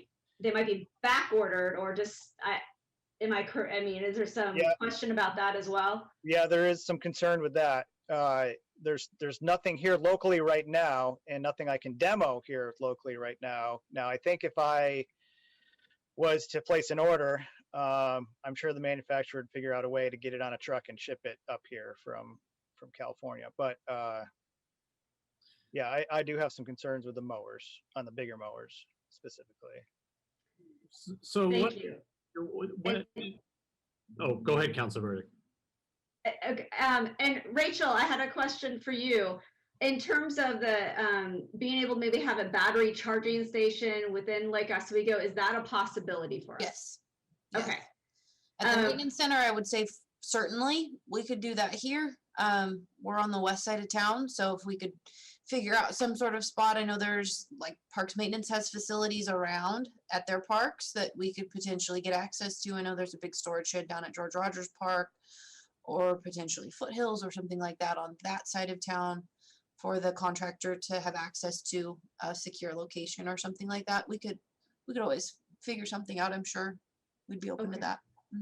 Great. And so I'm trying to balance a little bit of, again, what makes sense within this kind of crazy year that we're going into, and making sure that we're giving our business partner enough time to do the transition, and so that we can do it where it works best for everybody. At the same time, I'm also torn because, as you know, Councilor Mboop said, we're dealing with the health of individuals and the environment. So we have a very tricky balancing act going on. So, you know, I really appreciate everyone's time and answering questions. And Randy, thank you so much for coming and sharing your expertise tonight. I really appreciate it. And Rachel, you've done a great job as well. Okay. Thanks, Councilor Burdick. It's been a good discussion, everyone. Let me try to assimilate what I'm hearing and trying to strike a balance. And, you know, it seems that we would have perhaps agreement on the council if we could form a contract where we're using the stick, the blowers, the backpacks, those kind of handheld electric powered equipment, while keeping with the gas lawn, the mowers that may not yet quite be available, haven't been tested. I know that our own Parks Department, I believe, is also testing that equipment for the time being. That would provide us with a good mix, but yet more security than just, well, kind of use it here and there, and really make a strong push for the all electric, especially the close to the body handheld things that the workers are using that just have horrible emissions. And Mr. Boone, can you give us some direction on how we could affect that kind of amendment to this contract? And Miran, before you go on, I mean, I think that actually given that this contract is set up as an annual contract or with an annual renewal, you actually have an opportunity not to try to solve it all in 1 year, but rather to ask for a report next year. And then an updated work plan. That's great. Or the context renew it. So as opposed to trying to fix it all tonight for 5 years, you could say, we're going to do it this way this year. And I guess, Evan, when you answer, could you talk about their options for that as well? The council, I think, should, if you're going to award the contract, and then you can direct staff to either work with the vendor to put forth in the scope of services what the vendor has planned to do, so that it would at least be enforceable. Because as I said, at this point, it's up to the vendor's choice. Okay, so you can kind of get from the vendor how he scoped the project, and then this Peterson can review to make sure that's carried out. All right, so that's one option. Two, staff can work with the vendor and with the market to know what's available, and then come in with an amendment to what the scope of services is. And that can be done midterm of the first year. It could be done at the annual time or at the renewal time, or later if we decide to renew. Because I look at this as a 1-year contract with the option to renew, not the obligation. So you certainly can look back. You can amend the scope, talk about amending the scope during the term, at the renewal time, or in the second term. So we could award, but I guess you need to award the contract if you're gonna move forward at all. Alternative 2, and if they come to find the equipment isn't available, they could come back and ask for an amendment. Well, as I say, the current scope is the contractor's choice. Okay, so alternative 2. Pardon me. Alternative 2, we could award alternative 2 and come back for an amendment if the equipment isn't available. Okay. Yes, alternative 2, yes. Because you're either looking at, see, that's the higher price. Yeah, you'd be talking about a reduction in price and a reduction of specifications, relaxing the specifications if they can't perform. Exactly.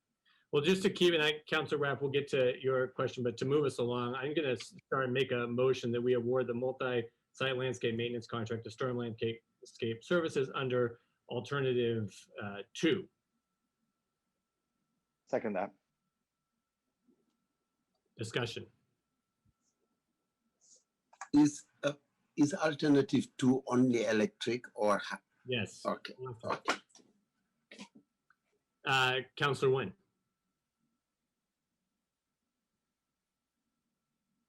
I know you guys all heard me talk about contracts and trying to find the best possible price, right?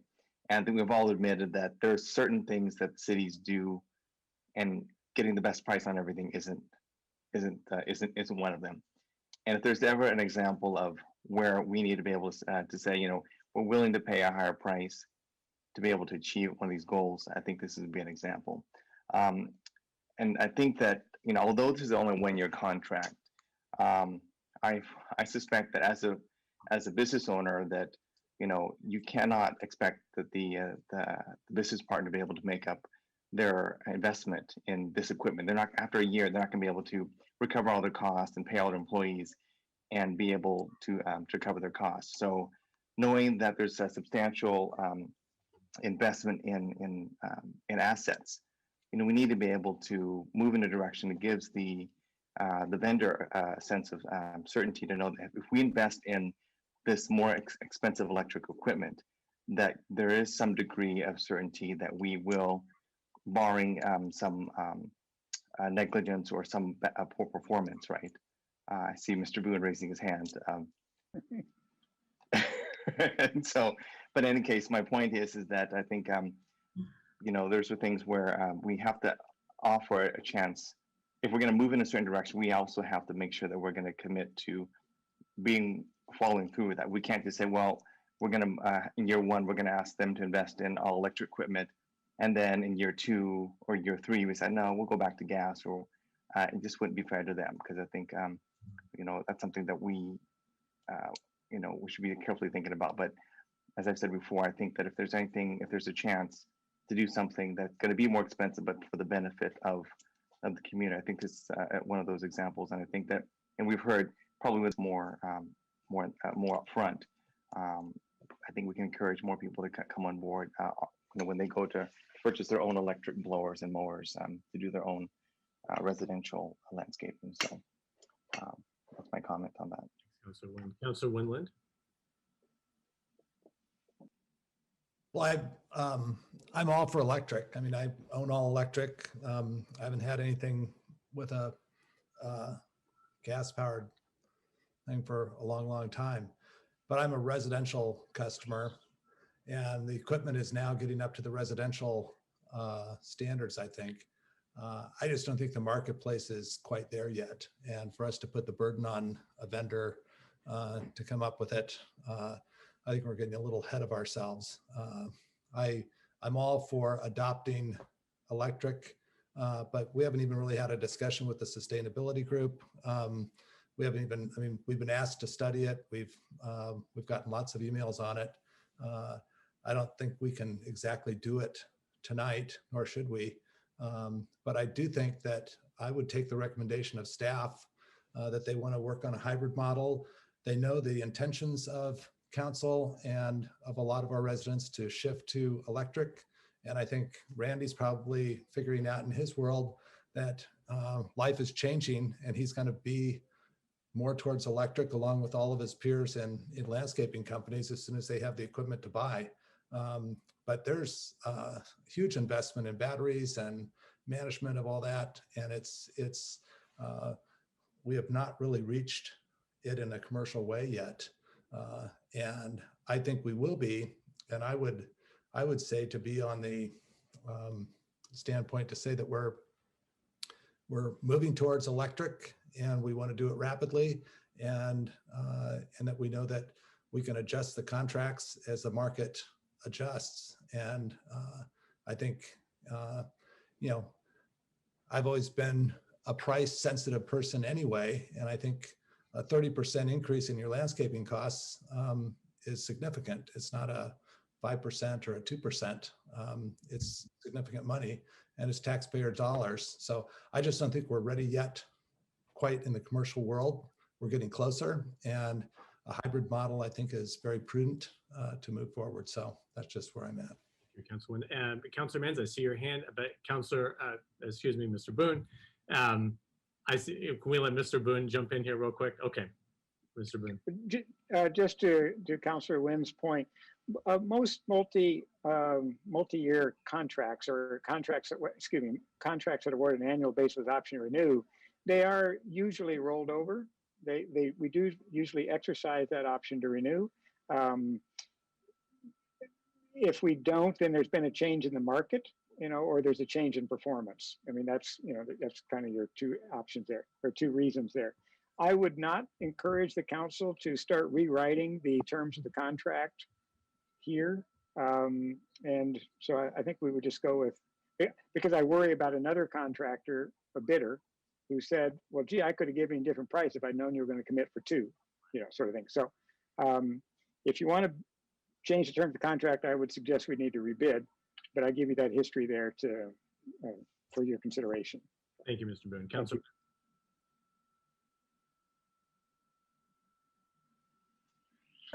Yes, I'm going to stick with the premise that having someone ramp up to go all electric in this climate is a little terrifying on 2 levels. The other one is we have a certain, and I think this was pointed out, a certain expectation of service in this town, and we haven't had the full discussion around whether our citizens would truly take a lesser service, if that be the case with electric, than they would with gas. I don't want to be too cautious on that because no one would rather have a city without electric blowers than myself. But on the other hand, we have to be realistic. I heard that it's going to require more personnel on the part of Randy's company to get the job done. But I don't know what an all-electric commercial landscaping operation looks like in Oregon. I mean, I would be happy to go to any city that's doing all-electric commercial for their city and take a look at it. But I can sort of guess that in the months of September, October, November, you're going to have a higher amount of personnel. You're going to have a different look to the way things are done. I mean, heck, we could rake things for that matter. Gas leaf blowers have only been around commercially since what, the 90s? It's not like they've been around forever. So I don't know about this. I'm going to stick with my desire to go with alternative 1, unless I hear really compelling arguments why we shouldn't. Councilman, remember that he can, if it's not feasible because of COVID, he can come in and ask for an amendment. If he can't get a mower, if he can't, he can come in and ask for the amendment. He's not forcing, so just keep in mind. Okay, but to Mr. Boone's point, if he comes in to ask for an amendment, if we do vote to approve alternative 2, would that open us up to any issues around others coming in and saying, well, I could have done this for... Well, sure, any contractor can come and ask. I mean, I think we're seeing that we really want to go to electric, but if there's something completely infeasible, just like any other contractor could do, they're able to come and ask for an amendment if there's some. It's super hard for me because we have not laid out a scope of work. I think that's what's holding me up on this, Mayor. Normally when we go into a contract, there is a very detailed scope of work, especially at the onset, but I'm not going to debate that for the rest of the evening here. So I will we hear you. Stop talking. Council verdict. Yeah, I want to be electric really, really bad. I'm just not sure if we're being slightly unreasonable to expect it right now. Especially with the mowers. I think and potentially even the blowers in those heavy, rainy October, November months. I think the rest of the year, like 100%, I would like to see it all electric. So that's where I'm just struggling a little bit. I would like to see us all electric in maybe a year, maybe 2 years. I just don't know if we're expecting too much at this moment in time. And then you do add on a little bit with the costs. I think it's just something, that's what I'm processing right now. Well, I hear you. Randy, you can deliver this all electric contract that you've proposed? Better. Again, I have some uncertainty behind the mowers, the larger mowers. But I'm always up for a challenge. But I do have uncertainty on the bigger mowers. And undoubtedly, it will be a lot more work during leaf season, the wet, rainy leaf season, to use electric stuff. But again, I've built in labor to do that, so it is in. We're paying you for it, right? Exactly. Yeah. Okay, I'm sorry. We gotta call the vote on this. Ms. Linder, can you please call? No, roll? you let everybody else talk to me. We gotta. You have something new to add to the conversation? Are you adding something new? Fine, let's vote. Let's vote. Fine, I'm fine voting. That's right. Mayor Buck, Yes. Councilors Mans, No, Nguyen, Yes. Wenlin, No. Burdick, Yes. Rapp, No. and Boo. Yes. Okay, motion passes 4-3. Congratulations, sir. You have your challenge in front of you. Yep. Now, council, we have to give direction to Ms. Sykes on the second smaller contract. This is something the Public Works Director will award, but we don't need to make a vote, but we just need to give direction to her. This is the incremental amount. I'm guessing based on our last vote. Mr. Boone, do we take a vote on this then? Yes, it's separate contract. So, well, do you take a direct? It's a direction, so not necessarily. If the staff doesn't need a vote, they've got a sense of it. To go whether the all electric alternative Right. 2 or and it's a small. And Rachel, I think your recommendation was that we go all electric on the other contract. I mean, I think that your direction's clear enough. You guys honestly don't need to spend any more time on this. I think we got it. Yeah. Alternative 2 for the multi-site gives me pretty clear marching orders for the other. So Wonderful. Okay. Thank you, everyone, for the good discussion. Ms. Sykes, thank you very much. Randy, thank you and your company. We look forward to working with you. Thank you. Let's take a 5-minute break, please.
Hi, Lake Oswego. I'm Mayor Joe Buck. And I'm Christopher Boyer, President of the Lake Oswego Chamber of Commerce. The pandemic has been devastating for so many local businesses and their employees, and an immense strain on families, seniors, and our students.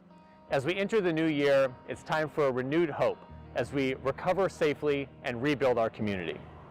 As proud local business owners, we understand the crucial importance of supporting our local economy. Our local businesses are the lifeblood of our community. Our actions today directly affect our local businesses, which in turn affect our local families. Support your local martial arts studio. Support your local real estate team. Support your local bakery. LO is a community of many locally owned small businesses that together create the unique character of our city. To keep those businesses and their employees healthy, we need to think locally when we shop. There's so many wonderful things our Lake Oswego businesses have to offer. You don't need to leave town to find a great pair of glasses or to grab a fantastic meal. There are so many excellent shops and services available right here in town.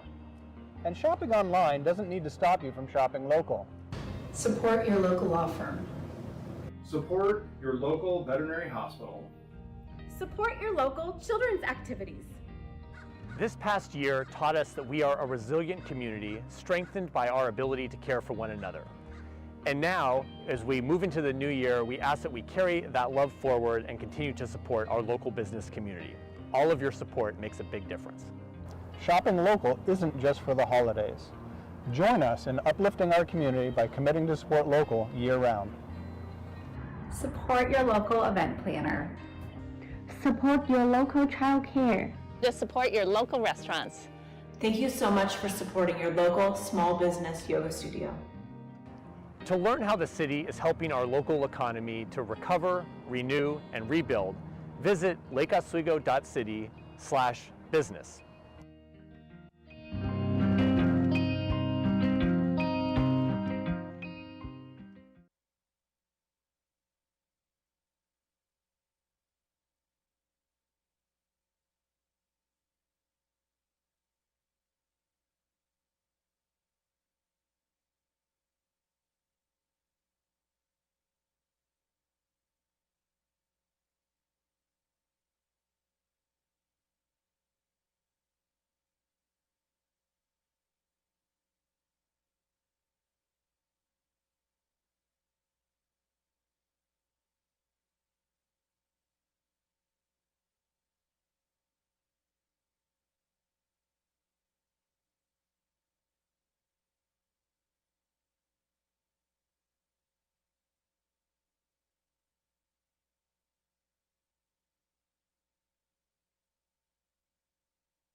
We're ready.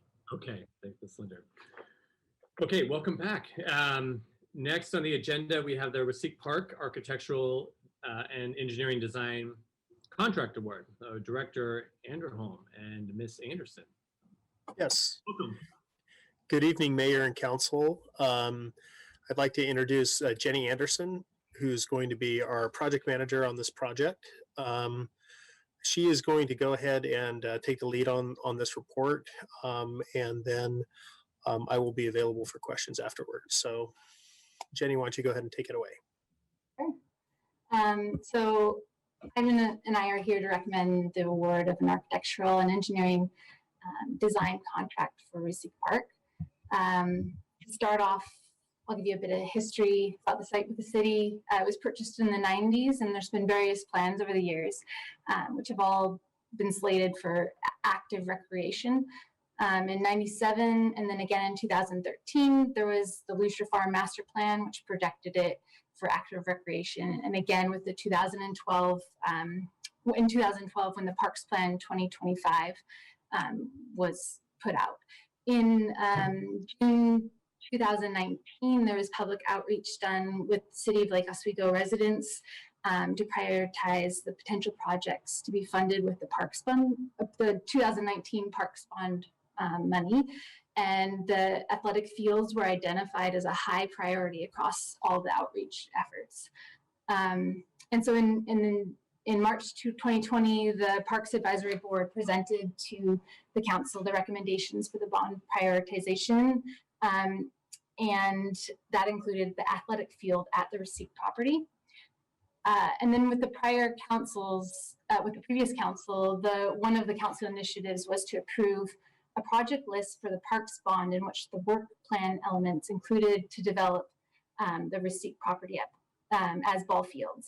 So in the late 2020, we put out an RFP for the architectural and engineering design for Rassekh, and Mackenzie, which you have in your materials, the scope, Mackenzie ranked the highest of the proposers, who felt that they were well-rounded and put together a great team, cross-disciplinary.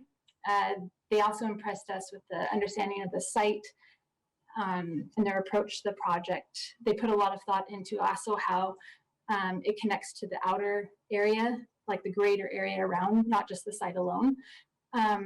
They come with a lot of experience and really good references for designing multi-sports fields. They have experience with wetlands and parks. And they also have done some work in Lake Oswego, including Hazalea Field and Woodmont.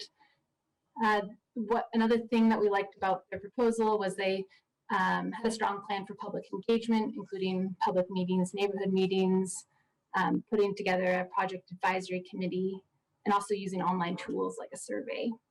Some of the things that we've started to look into about the site is getting a traffic impact analysis underway. So this is in conjunction with the Aquatic and Recreation Center further up Stafford. And so this will give us a better understanding of the overall impact of both for both of these developments. Then also we have a wetland delineation being done because there's a wetland on the western portion of the site.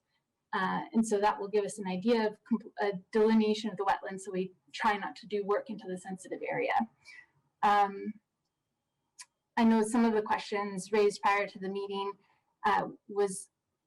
brought up the fact about the history of the site, and the cultural assessment will be answered through a planning review, which will be part of the design and engineering process.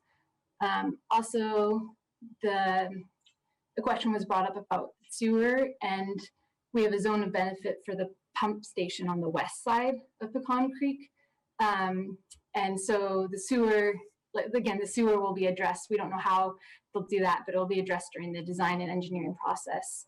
And we have seen there are many cases where sewer and other utilities must go either under or over those water bodies. So that was my quick overview, and I'll just go if you guys have any questions, and Ivan and I can help answer some of the questions. Thank you so much for the presentation. Councilor Mans. Oh, you went on mute.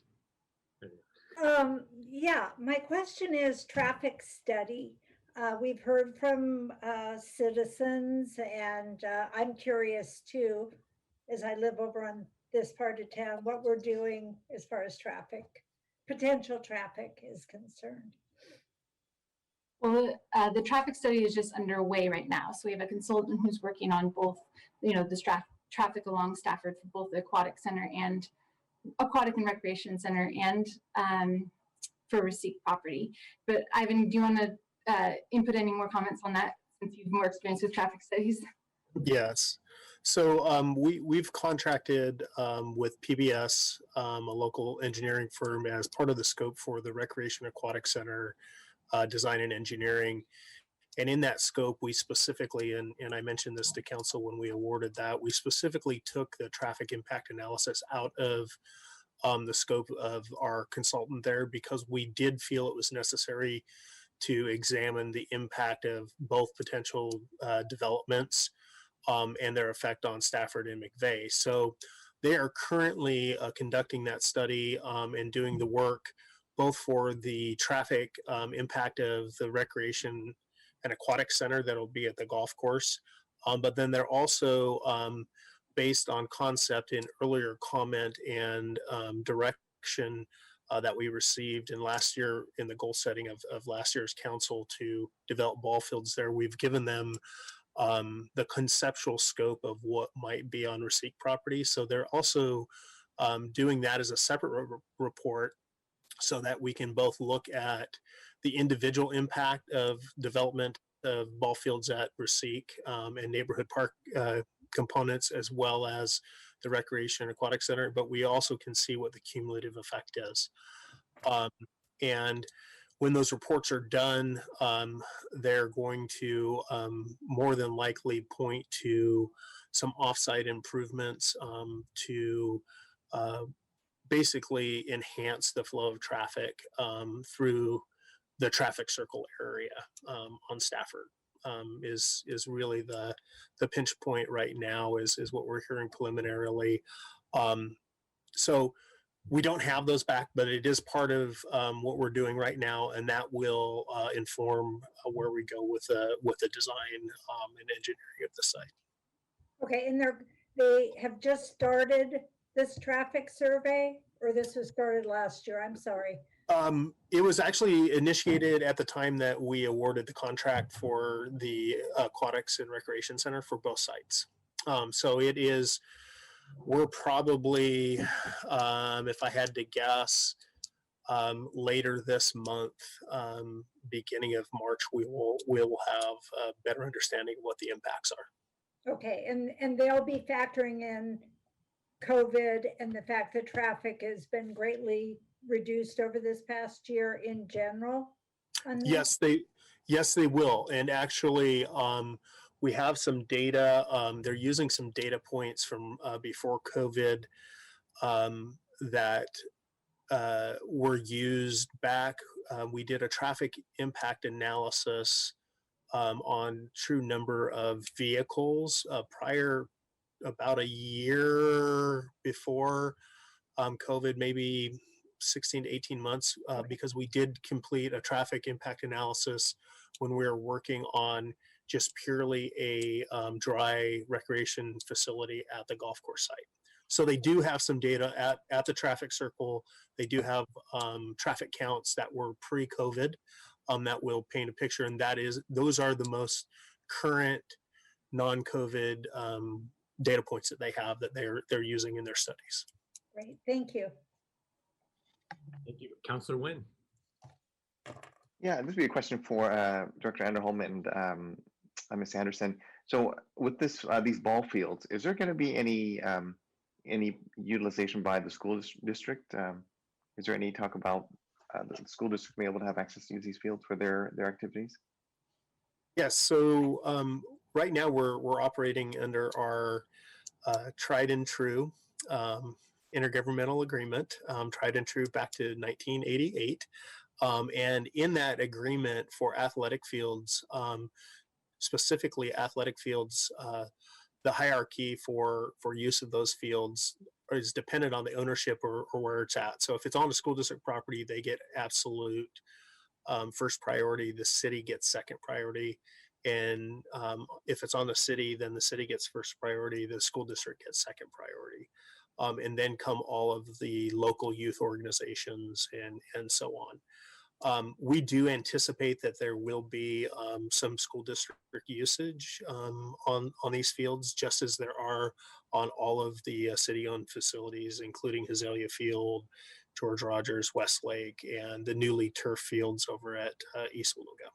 So that is part of, so there will be benefit to our student athletes that are in the school district as well. That's part of the IGA. There's also some cost sharing as well too. Not exactly. No, there isn't a cost sharing component to the IGA. It's really the IGA was put together, and Councillor Wendland can probably speak to this more eloquently than I. Ivan, I wouldn't call it cost sharing. No, it's not cost sharing. What it is that it's leveraging community resources for the benefit of Lake Oswego youth. Is really the tenet behind the IGA. Thank you for that. Councillor Wendland. Yeah, I can get into more detail, but it was Lake Oswego pulled it together, and everybody gets to use all the fields, and it's it's a wonderful community relationship that was built on trust and love for decades. But anyway, to move on to the my question, in the big picture, we had I thought this was about a $7 million project, and then we were going to use $5 million from the parks bond, and then was there a couple $1 million that was set aside from development funds, or? So the original cost estimate that the department used when we were talking and when we spoke with the Parks Department was around a $7 million figure. What we did is we went out after, based on our experience with what happened with East Beluga, as far as the turfing there, and actually asked a couple different consultants to basically make an informed guess as to development to give us a better.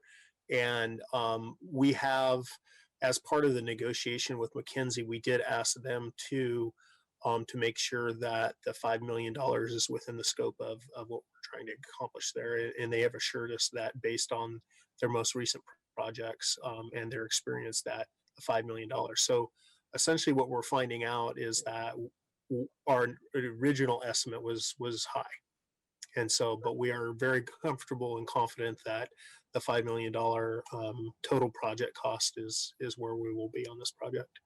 And that will include parking and restrooms and everything, the whole? Yes, it will. Oh, great. That's great news. And site development, some neighborhood park features, and then connectivity to the neighborhoods through pathways through the property. Great. And Jenny, I thank you for this great report, because it's very comprehensive. I didn't know there was so much to a park with all these subcontractors and people going out and doing core samples and everything else. We're not just throwing out grass seed.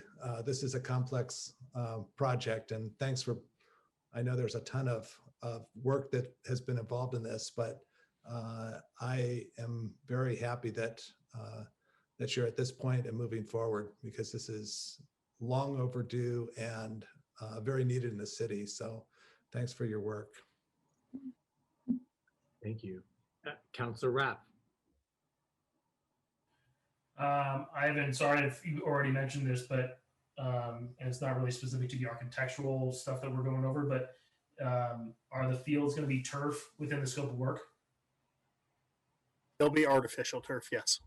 Thank you. Yes, with drainage. And so what we found is that for the playability and just the general response we've gotten from the public is that they prefer the artificial turf. Although I will put a plug in for our parks crew. We do have some of the best natural turf fields in city parks anywhere in the metro area or the state of Oregon. So, but no, this will be artificial turf and will be playable year round, with the exception of extremely hot temperatures, or if we have an extremely cold freezing incident. So. Thank you. And thank you. I had that same question about the turf. Councilor Winland touched. I just want to go back real quick. So is this all? Is none of this being funded with SDCs? Is it all the bond? It looks like it's all the bond. It looks like. So what we're proposing is funding $5 million out of the bond proceeds toward it. This project is eligible for SDC share, and again, looking at the projects that have been authorized by council with bond, we do have the recreation facility is also eligible for an SDC share. So 2 pots of money, but the projects that we're proposing right now would be the $5 million from bond, which allows for a larger SDC match on other projects that are eligible to leverage against bond dollars. Okay. Will the as we're developing this park, are we in going through this design and this contract with McKinsey, are we taking into account that obviously we have the sensitive land on the site which will be delineated, but just in general with the park, aside from the sensitive land, natural resource preservation and kind of incorporating sustainable elements into the park, has that become part of the design? It absolutely does.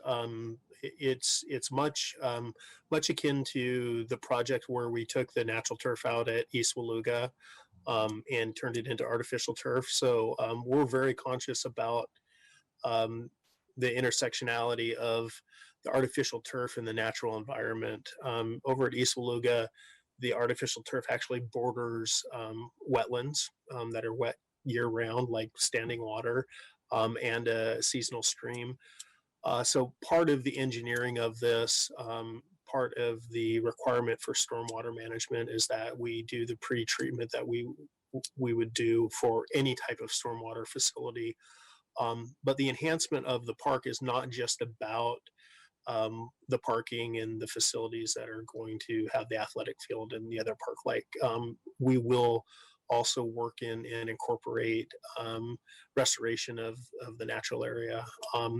And to add a little bit more detail to the sewer, and if you read through McKinsey's proposal, the initial design proposal and thought, and they have been on site and have looked at it, is to bore the connection underneath the Pecan Creek to the lift station.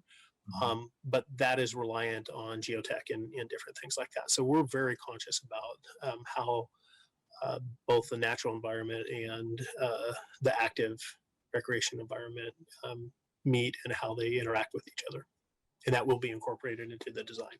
That's great. Thank you. And then just one last question. Is there, maybe it's not applicable in this case, but is there thought given to users of the park who are differently able? Obviously the park will be ADA compliant, but aside from ADA, children, members of the community who are differently abled, is there any aspects of design development that factor in all abilities? Well, we do not have specifically in the language of this particular contract, but there is the term of universal design that is a step above ADA for accessibility. The site itself lends itself to that because it's a relatively flat site. So, we will be considering that. And I know that discussions with the Parks Board and discussions also internally with the department is moving toward more of a universal design. More about a full accessible design when we're looking at aspects, everything from playgrounds to everything else. So we will incorporate that into this this design. That's great. That's great. Thank you. Councilor Nguyen. Thank you. So I have a question about on the actual contract, item number 6, under the basis of design. What caught my eye is so the project site work will be design build through an open solicitation for qualified contractors. So that perked my ears up, and as City Manager Bennett has taught me the word upstream, I don't know if we can get any more upstream than this. And so as we're talking about this potential project, and we're just beginning to award the contract with architectural, because the architect is going to be involved with soliciting the contractor, I'd like us to see how do we incorporate some of the new procurement policies that we talked about at council.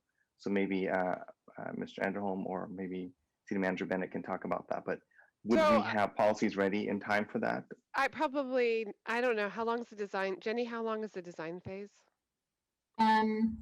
We've got, sorry, just 1 second. I'll give you the exact amount here. We're looking at May 2022. Yeah, it's quite likely that you will have new procurement policies. And I would say the other thing is that you could tell us that you might want to consider an alternative procurement method. So it's not just your current rules, but there's other ways to go about doing that. So I'll just make a note that we're going to take a look at that. Okay. So good job, Councilor Nguyen, going upstream. I appreciate it. We will enthusiastically do whatever we need to do on this project. Okay, Councilor Windland. You want to Councilor Verdict? Go ahead. This is more of out of curiosity in general. So how do we go about ensuring that we're not infringing on sensitive lands in terms of our history and any archaeological finds? I'm just curious of the process and what that looks like. I can stab that one, Jenny. So the first thing that we're doing is we're doing a full delineation of the wetlands and the sensitive lands on the property. And when I say we're doing that, we actually have a third party consultant that comes in and does that. That will be filed as on the National Register of Wetlands, and it will be included in our sensitive lands for the city. So with that being said, there are a whole host of local, state, and federal regulations on how we interact with that, both with stormwater, runoff, utilities, the different things like that. Ivan, I hate to interrupt you, but I think what she's asking about is cultural and historic resources, not natural resources. And I assume we follow the State Historic Preservation Office process if we find them. Yes, we do. Yes, we do. For historic, we will follow SHPO's guidelines for those. So, sorry, Ivan, I hate to do that, but I think she was actually asking about a different kind of resource. So you did a better job clarifying that, Martha. Yes. Thank you. Okay, Councilor Winland. So it might be helpful. It's not really in this, but we're still looking. The scope of the project is to have two big athletic fields, essentially, with bathrooms and a parking lot. Is that still kind of the general concept of what they're working on? That is the general concept that they're working on, yes. Okay. So we'll have two fields that will be multi-use for soccer, football, lacrosse. Will we have baseball, softball? We're actually we're hoping to get a better sense of the exact configuration through public outreach, and also putting that together with our data points that we've collected through our athletic field need analysis that was done in 2011-12 and then updated in 2019. But we are going to be reaching out to especially the specific groups that are looking to do it, and because we're working hand in hand with the school district on field usage, we have fairly accurate information, and we'll be working with those groups on the exact configuration. So that'll be part of the public outreach and the public process for the development of the fields on this site. Okay, and then just one last shout out to the whole Parks and Rec team. If people don't realize that they're working on this project, the swim pool and recreation center, the golf course, the adult community center, the tennis center, doing their jobs as they do all the time anyway. So you're doing a lot of work and a lot of tremendously wonderful, valuable work for the city. And I just wanted to thank you because we put a lot on your plate and you're coming through with contracts and scope of work and everything very well. So thank you for all your efforts. I know this is a lot of work, but it's exciting times. So you're going to have some great facilities when we're done. So yes, thank you. And I'll pass those accolades on to the team. It's really a team effort. Good. Can I make a motion, Mayor? Yes, please do. May I move to award an architectural and engineering design contract to McKenzie for the Rassekh Park project in an amount not to exceed $579,211 and authorize the city manager to sign it. Second.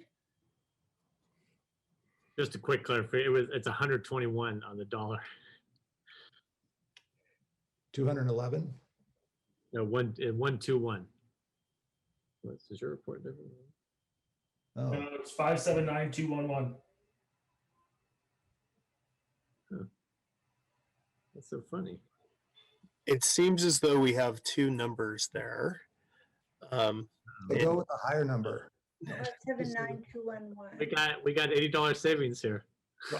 Yeah, is that how you're going to pay for your electric? That's right. Yeah. It's going straight to a plumber. Okay. It appears as though it is the 121 instead of the 211. That was a. Yeah, my apologies if I put it wrong in the report. No worries. Hey, you're only off $80. I think that's pretty good. So 579,111, 121. $121. Yes. Any more? Corrected. Second. Motion is made and seconded. Any further discussion? Okay, hearing none. Ms. Linder, please call the roll. Okay. Mayor Buck, Yes. Councilors Mans, Yes. Nguyen, Yes. Wendland, Yes. Burdick, Yes. Rapp, Yes. and Boo. Yes. Motion passes 7-0. Thank you. Director Ivan, thank you, Ms. Anderson. Thank you. Okay. And now we're moving on to item 6.3, 2021 City Council Goals, Initiatives, and Agreements. City Manager Bennett, floor is yours. I'm not going to talk very long. You guys spent a Saturday working together. You came up with a sort of a policy frame of 8 strategic goals that are before you, 18 initiatives that we're going to work on in the next 12 to 18 months. Good job getting to 18. Good job. 9 of them are existing initiatives that are carrying forward from prior years, and 9 of them are new. So thank you for both allowing us to finish projects, but also not taking on so many projects that we didn't go. Also before you are the agreements that you came up with, how you're going to work together.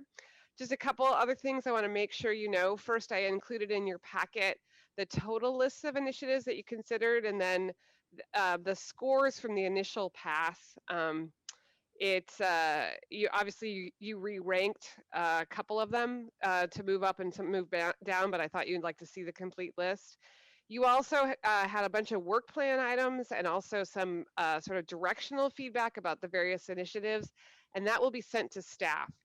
The next steps after you adopt all of this tonight, hopefully, is that I will tomorrow, as a matter of fact, assign these out to various department heads and other senior staff at the city. They will develop a work plan. That work plan will come back to you for your consideration at your study session on March 16th for your approval. The other thing I want to make sure you all know is that after you approve the work plans, we report back to you quarterly. So we'll come back to you and report in June. We'll come back and report to you in September, and we'll come back to you and report at the end of the year in December prior to your next goal setting, which will happen in the following year. Last but not least, remember you have 2 pieces of unfinished business that we didn't do because you were meeting over Zoom. The first is to really work on and deep dive on a vision statement. I do think your vision, that what you all submitted, is reflected in these strategic goals and these initiatives that you picked. I can definitely see the frame that you've all created in terms of wanting to achieve a prosperous, sustainable, and an equitable community, as the mayor put it. The other piece of unfinished business is taking a look at the city council policies. I think I shared with all of you that you all submitted enough revisions that it's time for us to just kind of having renovated a kitchen, it's time to take it down to studs and just rebuild the room from there. Okay, so it's before you. I have, I think it's a doable work plan too. If you think about it as 18 months, not 12. If you think about it as 18 months, it's a doable work plan. So. That's good. Sometimes I take a look at it, it's like, oh, I think we could do some more. Are we doing enough? But City Manager Bennett had some very, wise advice for me the other week. She said, if you just pick a few things, then you will get lots of things done, or you can pick lots of things and you'll get nothing done. So I think that was good advice and well put. And thank you, Ms. Bennett, for assimilating all of this. I mean, all the input from all of us, not only, for the retreat and then guiding us through the retreat. And I have to say, really phenomenal way. Having been through these before, all of us, most of us been through before. Really, really did a great job. It is hard to take the opinions, thoughts of 7 individuals and mold them. And I thought, and to all of you on the council as well, working so well together to come up now with this great list we see before us. But it's been thank you very much for all the work. I know that was a lot that you put into that, and it shows in the product. So thank you very much. Does anyone have any thing to discuss on the goals? Councilor Mans. May I make the motion, Mayor? Absolutely. Great. I move to adopt the 2021 council goals and initiatives in the draft council agreements. I second. Second from Councilor Burdick. Any discussion? Okay, Ms. Linder, please call the roll. Mayor Buck, Yes. Councilors Mans, Yes. Nguyen, Yes. Wenlin, Yes. Burdick, Yes. Rapp, Yes. and Mbu. Yes. Thank you very much. Appreciate it. Good luck, city manager. Get it all done. No. It'll be done tomorrow, you know. Don't come till 9 though. Right, yeah. We will now take all Let's these, move on. No. like Ms. Bennett said, put them into a work plan, talk with tomorrow, right, with the department heads, and then as we put together the agenda, we'll get everything. Yeah, and all of these initiatives will require council policy direction. I mean, all of them. And so when the work plan comes back, you'll want to make sure and check that we not only captured the thought about what we're going to do, but also are we headed in the right direction? So next on the agenda is the consent agenda. We have approval of the December 15th, 2020 regular meeting minutes. And then we have the adoption of findings, conclusion, and order, finalizing our tentative decision to affirm the Development Review Commission's denial of the tree removal permit. Do I have a motion, Councilor Mans? Move to approve the consent agenda. Second. Thanks, Councilor Windman. Any discussion? Ms. Linder, please call roll. Okay. Mayor Buck, Yes. Councilors Mans, Yes. Nguyen, Yes. Wenlin, Yes. Burdick, Yes. Rapp, Yes. and Mbu. Yes. Okay, motion passes 7-0. Linder, thank you, everyone.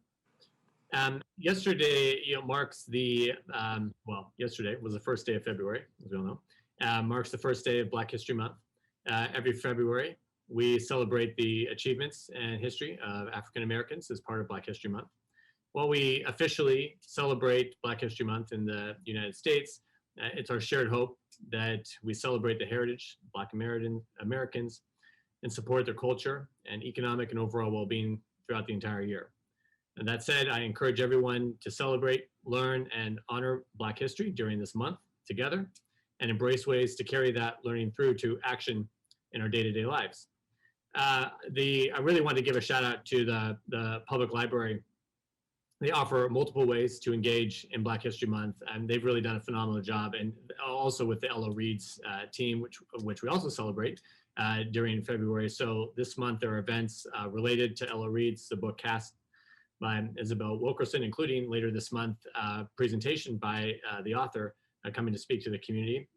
There's registration for all of the events available at the library's website. There's Black History Month book bundles to check out and anti-racism curated book lists. So they've really done a great job. And so my applause to the library, Ella Reed's team for putting all of this together.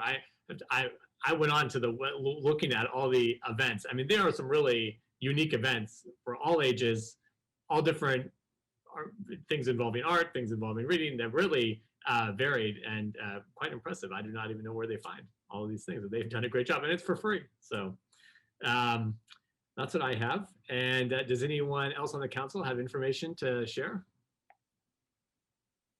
No, nothing. Okay.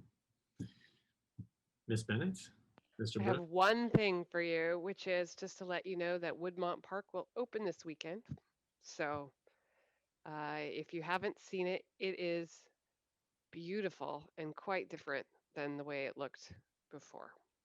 I wish I could give you news on Iron Mountain. They're still working on the drainage issues on that park property. I think some of you are going to get a chance to see some of it. So, but hopefully by the end of February, I'll make the same announcement about Iron Mountain Park. Okay.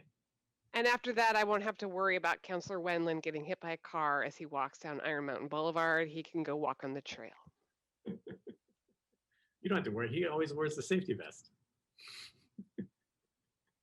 I still almost get hit, but that's okay. You know, drivers in Lake Oswego at 6 in the morning, you know, they're not awake yet. They haven't had their Starbucks. So you take your life in your own hands. So all good. Well, okay. Thank you, everyone, very much. This meeting is adjourned. Have a great night. Thank you.